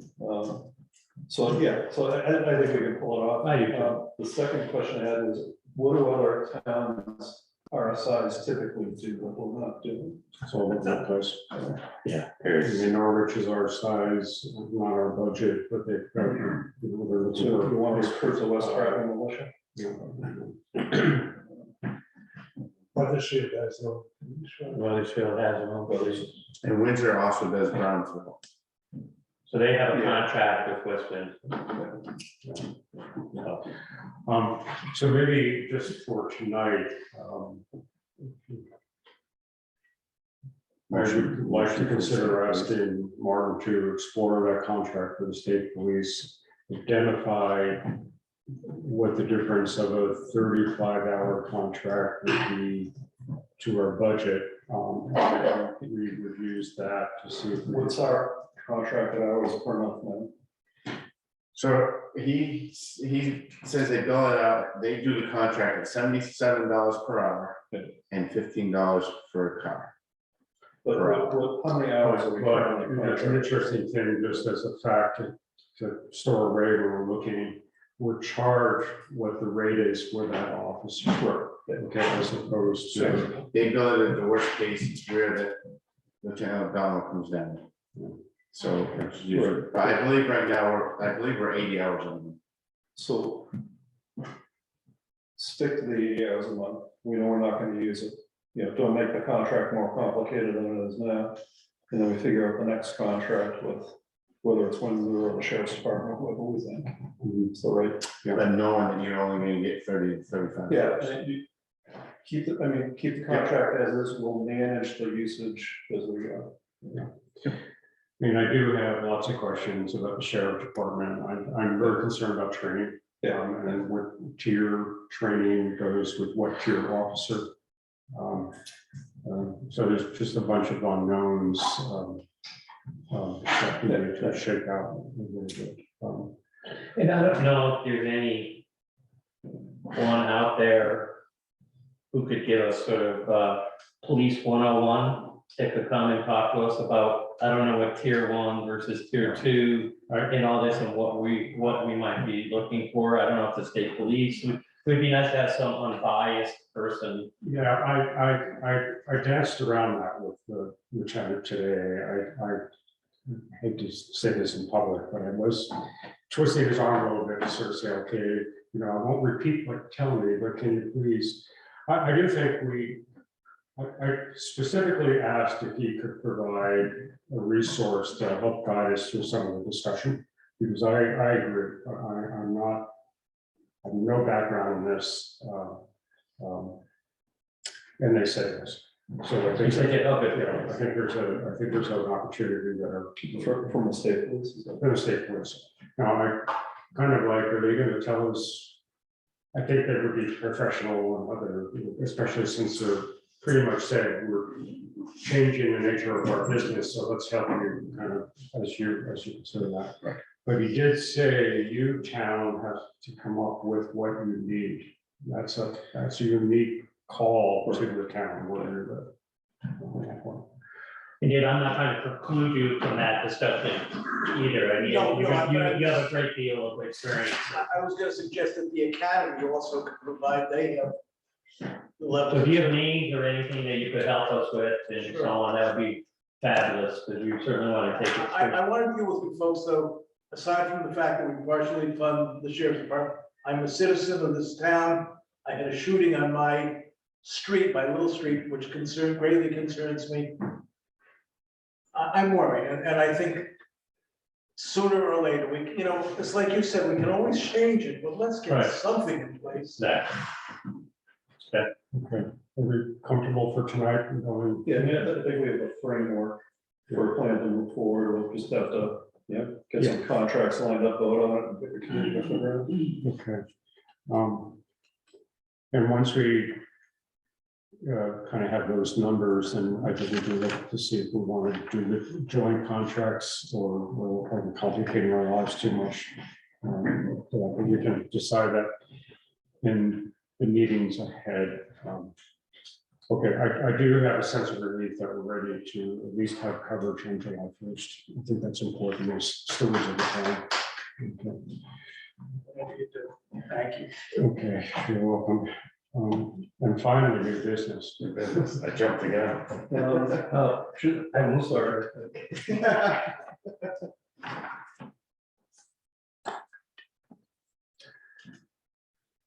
I'm good. Oh, you're good. Okay.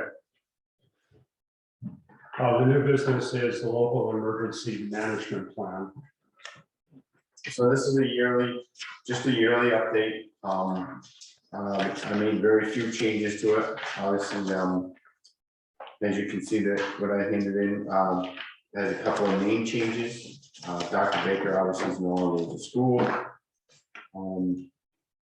If you see something that doesn't look correct, please let me know, but I used values of Vermont Standard again. I've added Michelle Riley in there. Myself as the acting town manager. So as you go down through it, it's pretty much the same as last year. There's not been that much change to it. So I think on page 8, you have Christine under the school district office. That's correct. Is there an acting principal? Yes, Lindsay. I mean, this case, yes, Lindsay. Perkins. Excuse me? Is it Perkins? Begins with a P. Lindsay. The acting. So I think that would need to be changed. Yep, correct. Yes. But under the list,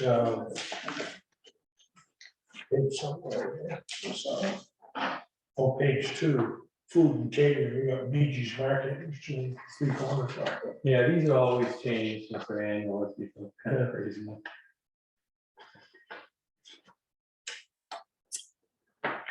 Oh, I thought I changed that. I'm sorry. Yep. So yes, so I'll get that changed. So I was curious as to why we have no local shelter in town. So to have a local shelter, it has to have showers and a generator. If it doesn't have showers and a generator, it is not considered a local shelter.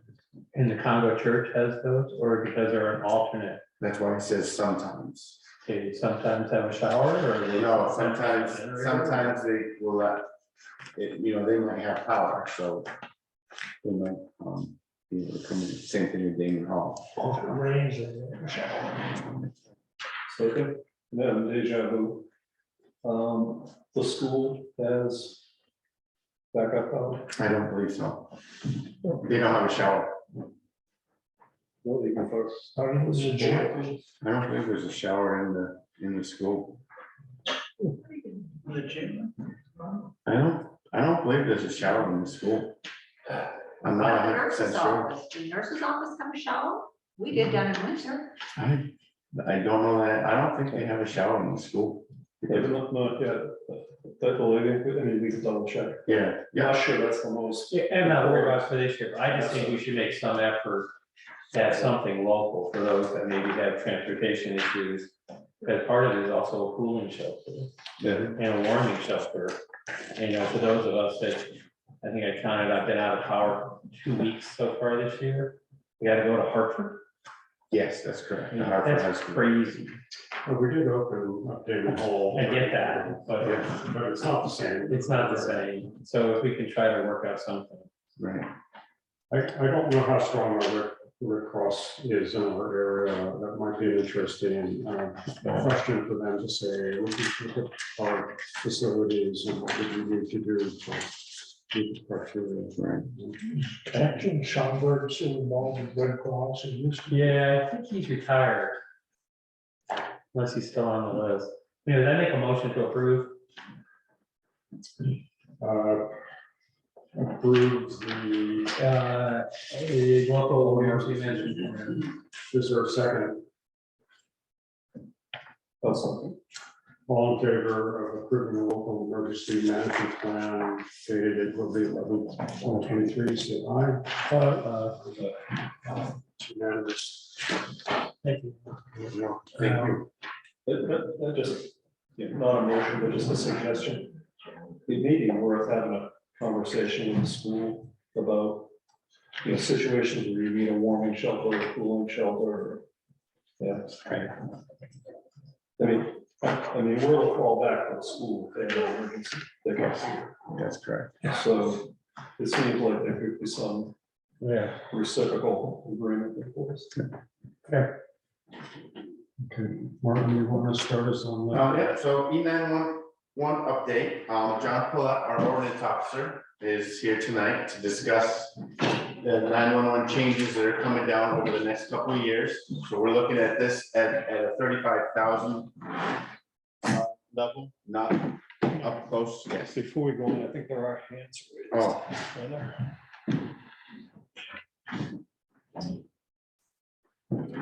Go ahead, Stacy, I think that worked. Can you hear me?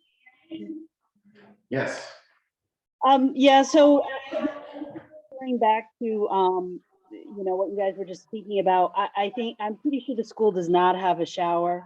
I would also say that in cases of emergency, particularly in winter storms, again, I think there's no power backup within the school. So I think you're going to find if there's no power in the center of town, you're going to have an issue.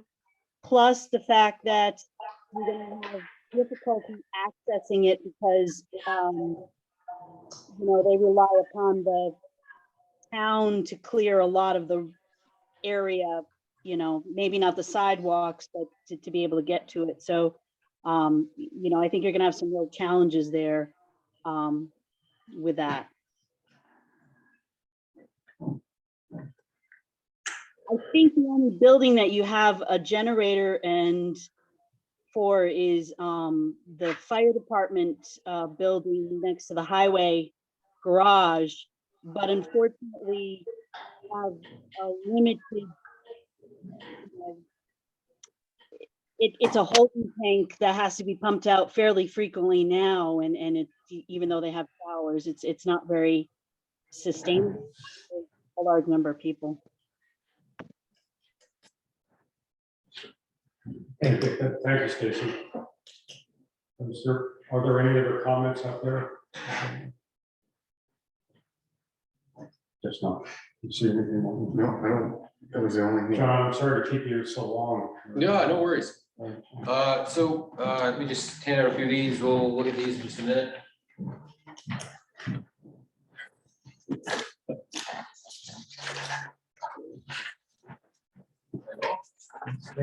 Thank you. So as Martin mentioned, I'm just here to give kind of a high level brief overview, what's going on with E911, what some of the findings have been. And I just wanted to first start off by saying, the previous ordinance administrator, Sean McGranahan, he had a lot of positive changes that came through. Likewise, Stacy Bradley has filled the gap when we have not had an ordinance administrator to, kind of keep us afloat. So this is in, no way a reflection of anything that they've done. Stacy filling in and taking on E911 as a side task to already having a full-time job is quite a substantial amount going on. So I want to be clear, about what, I guess what I'm seeing. To get an idea of our current status, you can take a look at the map, that I just handed out to everybody. You can see a vast majority of the towns in Vermont have adopted a 1,000th mileage standard, so 1,000 addresses per mile of road. We are on the, you can see Hartland classified under Brown as the 1/100th scale, so we are addressing 100 addresses per mile of road. In most cases, 100 addresses is perfectly fine. Many of the back roads serve properties that are spread out far enough to make this workable, and the standard isn't much of an issue. While it's still, technically true, these 100 addresses per mile works for most of town, this interval is starting to show some of its downfalls. Earlier this year, there was some new construction on Route 12. We had to assign an address there. It wasn't as simple as just giving an address. We had to take an address from a house to give it to another house. Less than ideal. Just today, I run into another situation on Advent Hill Road. We have somebody that's starting in on some new construction out there, have gone through the proper procedures and whatnot, and are looking for an address. It's important, as work starts, that we give this an address and we pin this on the map. So if there's an issue, emergency services know where to go. So this is like the first stop is getting our addressing correct. The situation on Advent Hill, which hasn't been, as I said, an issue for a very long time. It's fairly spread out. But it appears that the addressing going on there may even be before we've adopted the 1/100th standard. I have two houses sequentially numbered on the westward side of Advent Hill, 113 and 115. The neighbor now has no choice but to accept 114 as their number. Based on the mileage standards, this doesn't compute. They should actually probably be 118. They plan on building a primary residence here as well. We would need to give that a number. There's no room between 113 and 115 to give more numbers. So this is another case of discovering a situation where this old standard is kind of coming around to bite us now. Hartland has had a fair number of subdivisions over the last few years. New private roads will need to be created. Sean did several of these. Barber Lane's a pretty good example. That is one that we would like to, start really diving into. What was once, kind of a small private drive serving a few houses, has turned into a small neighborhood. There are at least 11 houses that are kind of included, in this, depending on how you're looking at it. Per the state's requirements, new roads being created must adopt the 1/1000th mileage standard. So as we get these private drives that now serve 3 houses or more, these should be created as a new named road, private road, and the numbering off of those roads will adopt a new standard. So we have some mixed standards. This leaves us in a situation where there are 2 different numbering intervals being used throughout the town. And this hasn't presented a problem, but I, would assert that this is probably not a best practice. I start to think about programs that are out there like VT Care, the ability to register your property and to allow or give emergency services some forward knowledge of your situation. Maybe you have oxygen at your house and require power. This would be very helpful information for emergency services to know, should we have a massive power outage. So along these lines, this is a voluntary program. People can register for this. This would be a great thing to start making much more available to the community to assist people in setting this kind of stuff up. I would argue that we're getting the horse a bit before the carriage in terms of that. If our addressing is not 100%, we could be registering someone for VT Care and then maybe just registering them again under a new address later. This just seems not as efficient as it could be. At my request on January 25th of this year, I worked with the State of Vermont E911 board to have them kick off the process of a road audit in town. They have a vested interest in keeping the emergency maps up to date. This is where I've obtained this map of Vermont. So they provide this service. I've been in frequent touch with the E911 board, suggestions, questions, plans, that kind of thing. So it's been a little while to get this audit going and to have it finalized. It is still in the works, but I have been told that we should expect that potentially within the next several weeks, hopefully a couple weeks. I hope to be pleasantly surprised and receive it this week, but I'll keep that unofficial. I still don't have this report. I have seen some of the contents, the criteria that's included in this road list that they're creating. And with it, we will have a completely comprehensive understanding of our situation on every back road in Hartland. This would allow us to have a better view of the impact of holding on to this old mileage standard and where we need to focus our efforts to be most efficient. The high level overview was the only kind of goal today. We could get very granular with this discussion and get into the individual circumstances that exist around town and where we're going with this.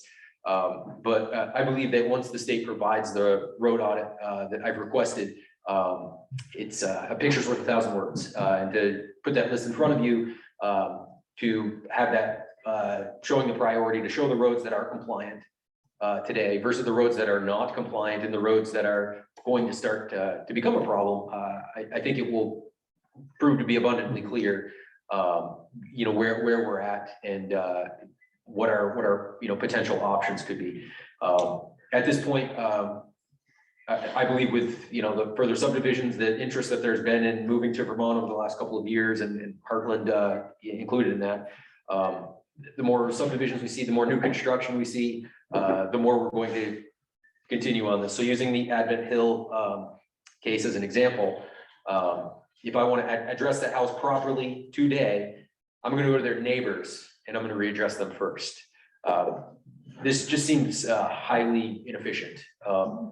I have a few ideas about raising some awareness to make conversations with the residents a little bit more quickly, to put this information out, to kind of ease tension, explain the scenario.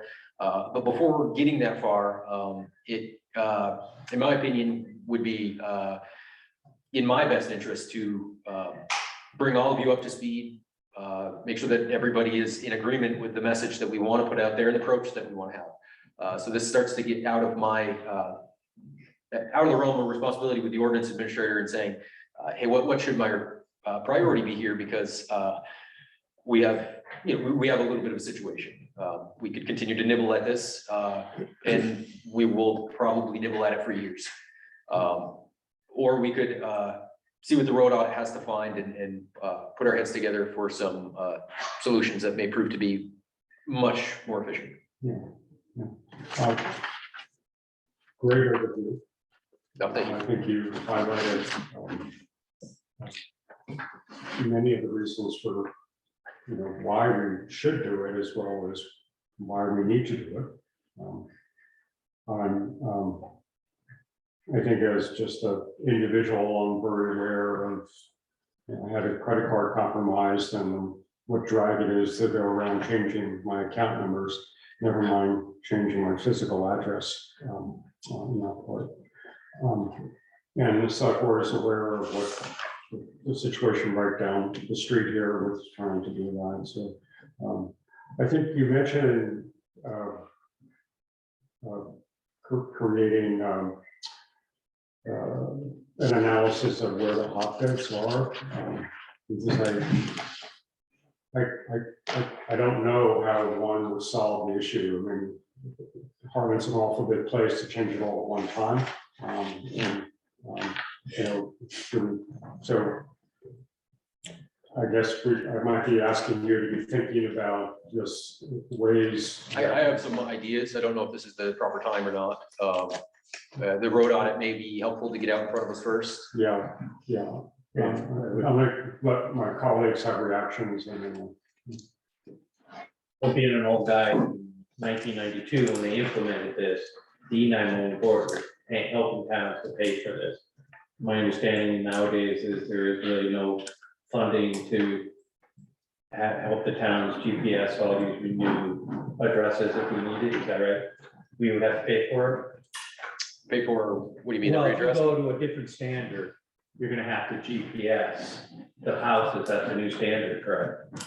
Yeah, it's gonna require remeasuring every road, every right. house, and finding out what their assigned address should be based on an address every 5 point. There used to be funding to do that. I don't know. My understanding is there is no funding to do that. It's on the backs of the town. I'm not positive. You could be right. I think your idea about a road audit is good. Let's see what the road audit says. So, theoretically, if we're at 52.8 feet, is 100. And you go to 1,000, you just multiply everybody's not the ones that are wrong, but the ones that were done in 92, you do it by a multiple of 10, and I go from 27 to 270. Now, everybody talks about the big change. Well, when we went to 911, nobody had a 911 number, and they got it, and they're alive still. You know, I mean, sometimes we can drag our feet, or we can bring in a bunch of cans and kick them down the road till hell freezes over. You just gotta take the bull by the horns and do it. And I don't care if you just bought checks with this number on it. Checks are not expensive, but if the ambulance doesn't come to your house, what the hell is your life worth? You know, it's just, we push this thing, and I know it all started from somebody not wanting high numbers in the town of Hartland. And it just is ridiculous to wait and wait and wait and wait, you know? That's why I wanted to open up the discussion. So that's my humble opinion for what it's worth. I love the passion. I will, if I could just add on to that, Clyde. I know I've never lived in a house. I've always lived in apartments. I've had to change my address numerous times. It is doable for sure. It's not, it isn't pleasant, you know, it is a pain. Yeah. And just to kind of play devil's advocate to that, you know, I have spoken with, you know, several property owners now who have had their same address for a number of years. You know, and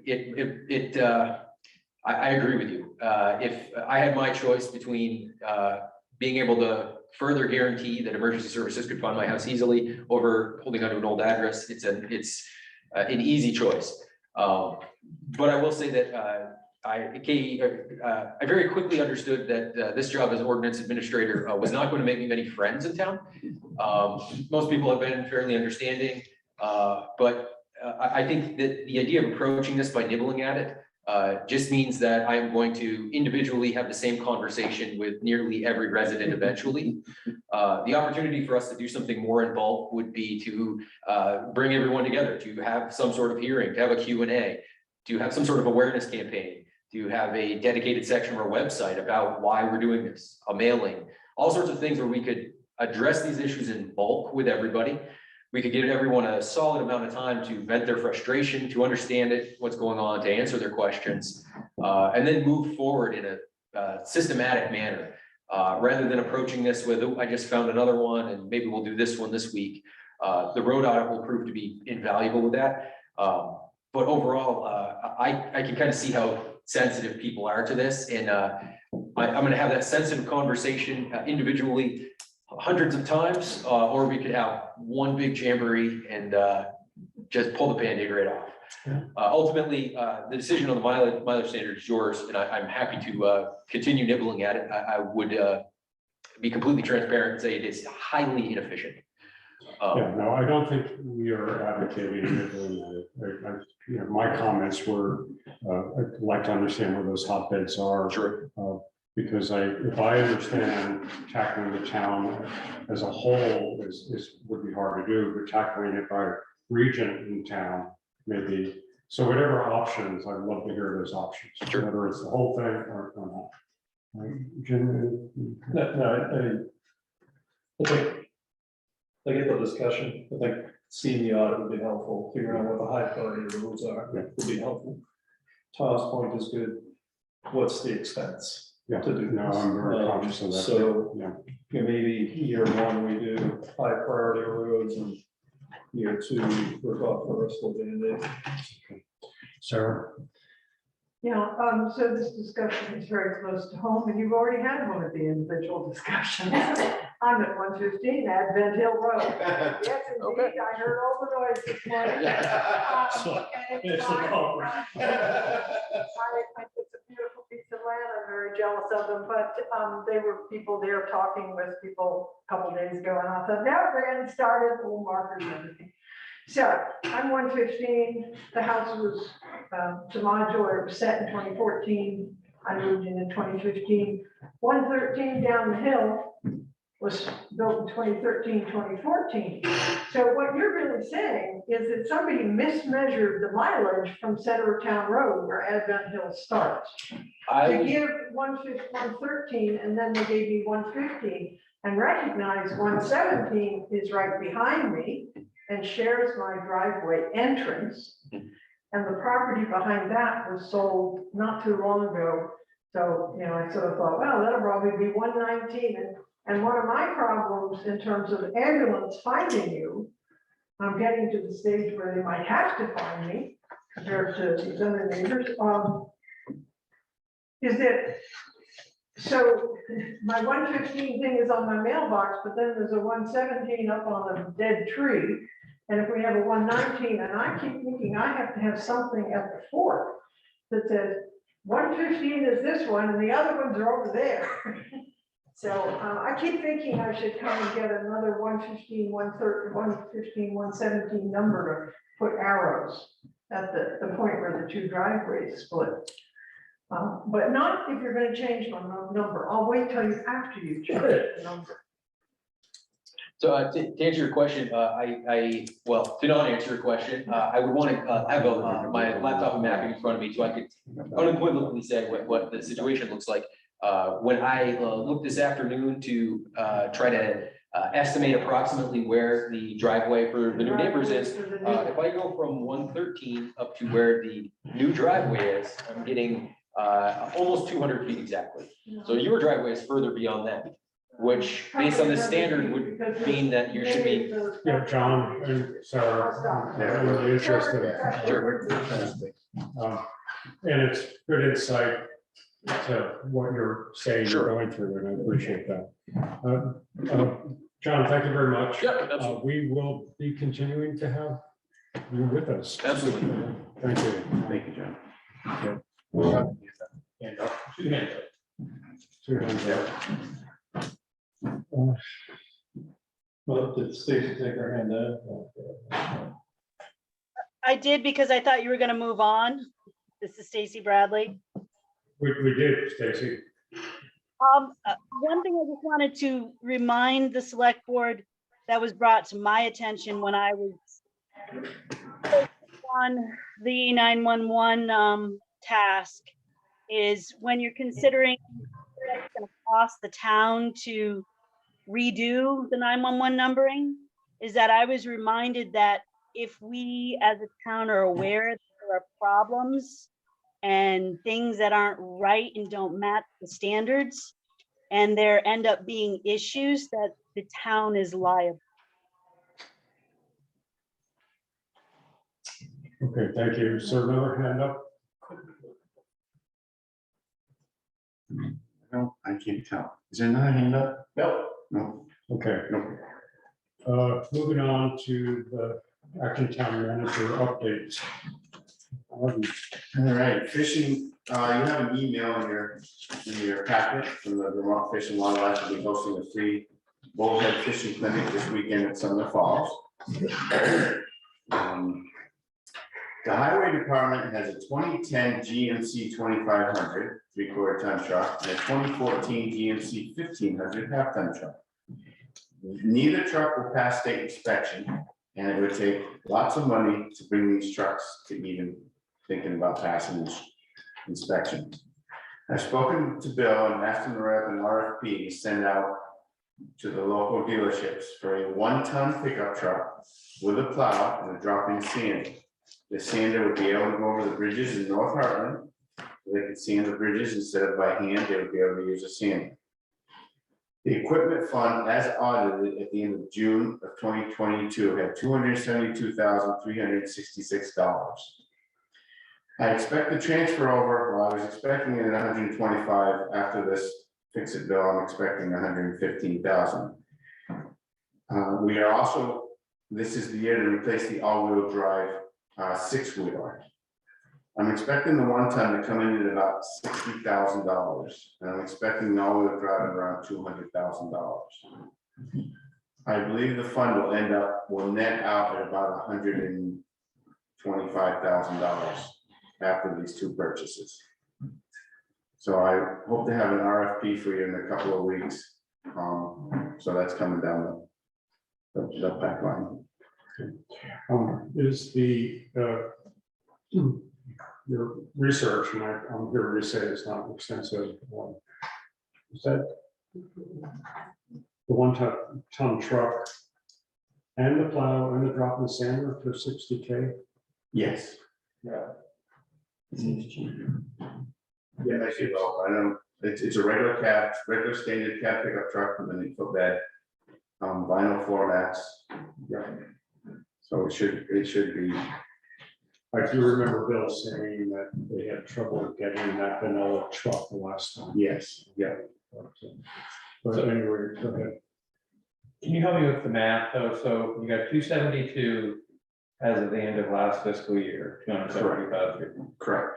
And then on top of that, you're going to transfer over an additional 125. I'm trying to figure out how we come up with 137. So 366. the 272, Yeah. we had 125. Okay, then you're adding that. Yes. Okay. Okay. Yeah. Sunnymead Farm was like, oh, sorry. So I think at some point, hopefully this is not a false memory, but we saw the equipment on spreadsheet and what we expected to buy in different years. There's a way for us to get a look at that, kind of before and after these purchases. Yeah, so when I get the bids in, I'll have that ready for you. How's that? Okay. Yeah, so my concern is, spending 60 now, does it push another planned purchase out longer? I don't And believe if so. so, I don't believe so, but I will have that research for you when we. That's what I was saying. Yeah, absolutely. Good capital budget. Absolutely, we try. Sunnymead would like to ditch section of Town Farm from the Hughes Farm to the Sunnymead Sugar House. This washes out each year. Does that make sense, Clyde? Where's the Hughes? Yeah, where's that? That's what Bill told me. He said the old Hughes Farm. I don't know what that is either. That's a Palfrey. I mean, you got kitty makers, which no dog cares, right?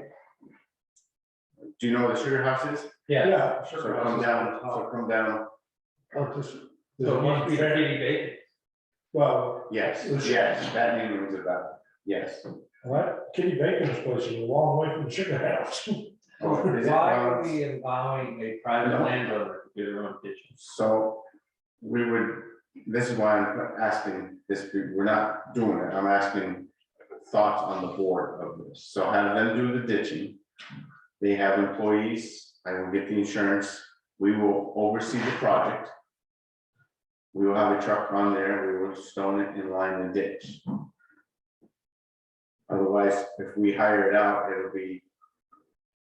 so they're volunteering to take the expense to do some of the ditching. Yes, that's correct. But our group would do part of that project. Our crew will make sure it's ditched properly per state statute. We will line it with the rocks and we will seed it afterwards. Is this part of the MFRPP program? No, I don't know that. No, I don't believe it is, because I'd have to put it out for bid and do it. But our crew will oversee the project. So they will do the ditching And do some of the work. and do some of the work. Yes, that's correct. This is a slope. So do we know where it was on our priority to address the issues by 20? I predicted the exact year we're supposed to get it done. Okay. It's, the road washes out twice a year at least. Yeah. Bill says, so we have to go up there and sort of rebuild the road twice a year. What's the reason not to do this? And then Precedent for me. Precedent is an issue. Okay, well, that's an issue, but if you issue the, was it the 1111 permit? And they have, because of whatever the state statute is, for the permit to allow people to work on our roads, and they meet all the insurance requirements. Yeah, I mean, it may be worth a question to the town lawyer just to make sure that there's no risk to the town here. That's a good observation. Yeah, so assuming we issue the permit in the state statute, they meet all the, insurance requirements. And our crew does part of the work, there's a lawyer, so if there's any issues there. I mean, the benefit is we get some work done for less cost. Or less than what it would cost us. Yeah, and we solve the problem that we have to keep fixing. And the other question is, if this is such a chronic issue, why haven't we fixed it in the past? It's gotta be between Sunny Beach Farmhouse and King Acres. It's There's a going, huge right. it's going east, it's going east. Yes. That's But like. part of it's like where the farm is into the shore, that's fairly flat. It's where it goes past the farm, it's like dropping down. Right. It washes out from Kitty Bacon's up to. Washes out probably from where the barn is down. So Tom, I can't answer your question factually, but we did have, based on work that, I don't know if it was Two Rivers or the state of Vermont, we had a list of high priority. Yeah, I get that, projects, yeah. Which I think we just recently. completed. That's also High part priority. of those roads that are hydraulic connected. Correct. And this is not hydraulic. Right, so this probably wasn't on that priority list. Memories, I mean, I ride my bike around there a lot of times, there's no streams near there. Not even had a summer now. Well, maybe on that side. So when I'm riding my bike, we're going too fast down the hill and the breath going, let's go second. You're much better rider. I see it. Okay, do we sit on this until we check? How about I get some more information on it? Is it okay? Is this critical to do this No, right? no. Is it okay if I get more information? Yeah. I'd like the idea that I make sure that we are speaking, Is it okay? All right. And I certainly appreciate the offer by Sonamy to do this, I just am concerned about a precedent. And to me also, this is a town responsibility. Okay. Phil and I met with Bill Emerson and Margaret Salon at the community garden to add a pollinator section, 7 feet. So if you look at the community garden, it's in the packet. We put in a picture of the community garden. And on the outside lip of it, it's they want to add 7 feet for the pollinator garden. It's not a big section, so they're gonna do a little bit of digging and they're gonna have it set up, and they're hoping to get more butterflies and some more bees, and so they will be working on that this over the next month. We talked about the educational aspect of it. The letter highlights that they will also keep materials in the library for the general public. And we're aware that there's some programs using the town oven.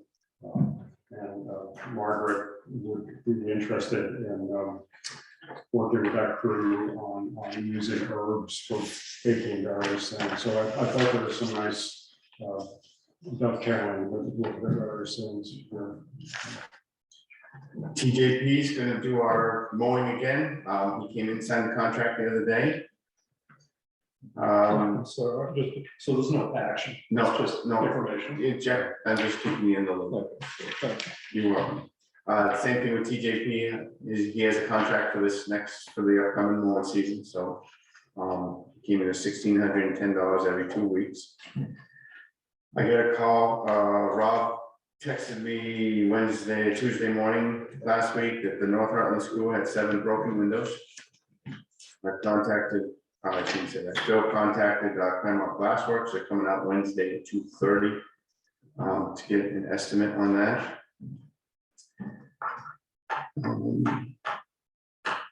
2 energy committees have stepped down, if I remember correctly, so we have them on the website. So if anybody wants to join the energy committee. We're not moving forward with the lease of the North Hartland School. I have reached out to Mr. Thorburn and thank him for his time and apologize that we couldn't move forward with that. We have a contractor to fix the fence at the rec center. He wants half up front and halfway through the project. I gotta discuss that with him about the payment. I haven't seen his insurance paperwork yet, so it has not started. The landowner asked us if we can move the fence off his property so the grass wouldn't die. We have moved the fence off his property because it fell right onto the lawn. So we've moved the fence. I spoke to Rob Andrade about the discussion for the open position for the Connecticut River Joint Commission, Mount Escutney region. He says for the main meeting, we should have there's 2 people vying for that position, so you'll have a better answer by that time for us. Our accountants will be here on April 25th, 26th, 27th for the subrecipient audit. The 3 Corners project, I put a schedule in your packet, start to finish. They're supposed to have weekly meetings and updates as the project's going to make sure it starts out properly. And that is all I have for tonight's information. Will you keep us abreast of when the abutters meetings are? I emailed Rita, she was on vacation last week. I asked her it was not a huge priority since it was her first day back, but please get a hold of me and let me know what's going on.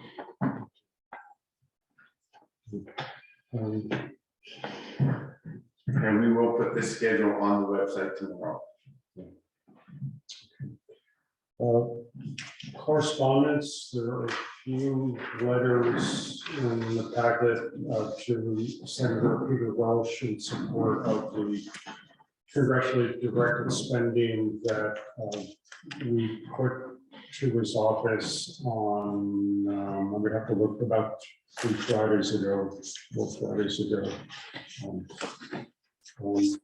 I happened to see the senator just last week or the week before at a poetry reading up in Norwich. I'm quite surprised that he had actually read the correspondence from us.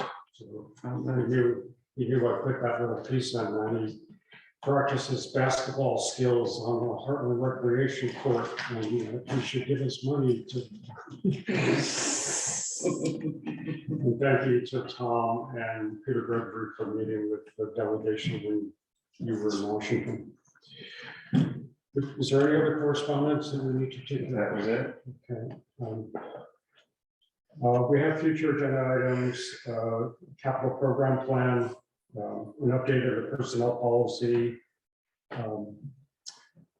set a schedule for the commission and committee updates, and a motion to distribute monies from the high-risk surplus to cover any overage for the 3 Corners project. Okay, we have an executive session this evening, so I need my colleagues to help with adjourn one or go to the other, or Yeah, so is the, we need to have a reason for the executive session. personnel reasons. Just discuss personnel issues. Okay. I think I got the right. Yeah, if that's the topic, then. That's, Somebody want to read it off for the record? sure, I'll make a motion. We have to adjourn this meeting first. No, I Don't think we have to we have adjourn. to Right, yeah. So just for those in attendance, we'll move to executive session. We'll ask you to leave. We'll stop the recording. We will come back from executive session and officially adjourn this meeting. So I'll make a motion to move to executive session under 1 VSA 313A1F to discuss personnel issues. All in favor? Thank you. Thank you, everyone. Let's take a break for a moment.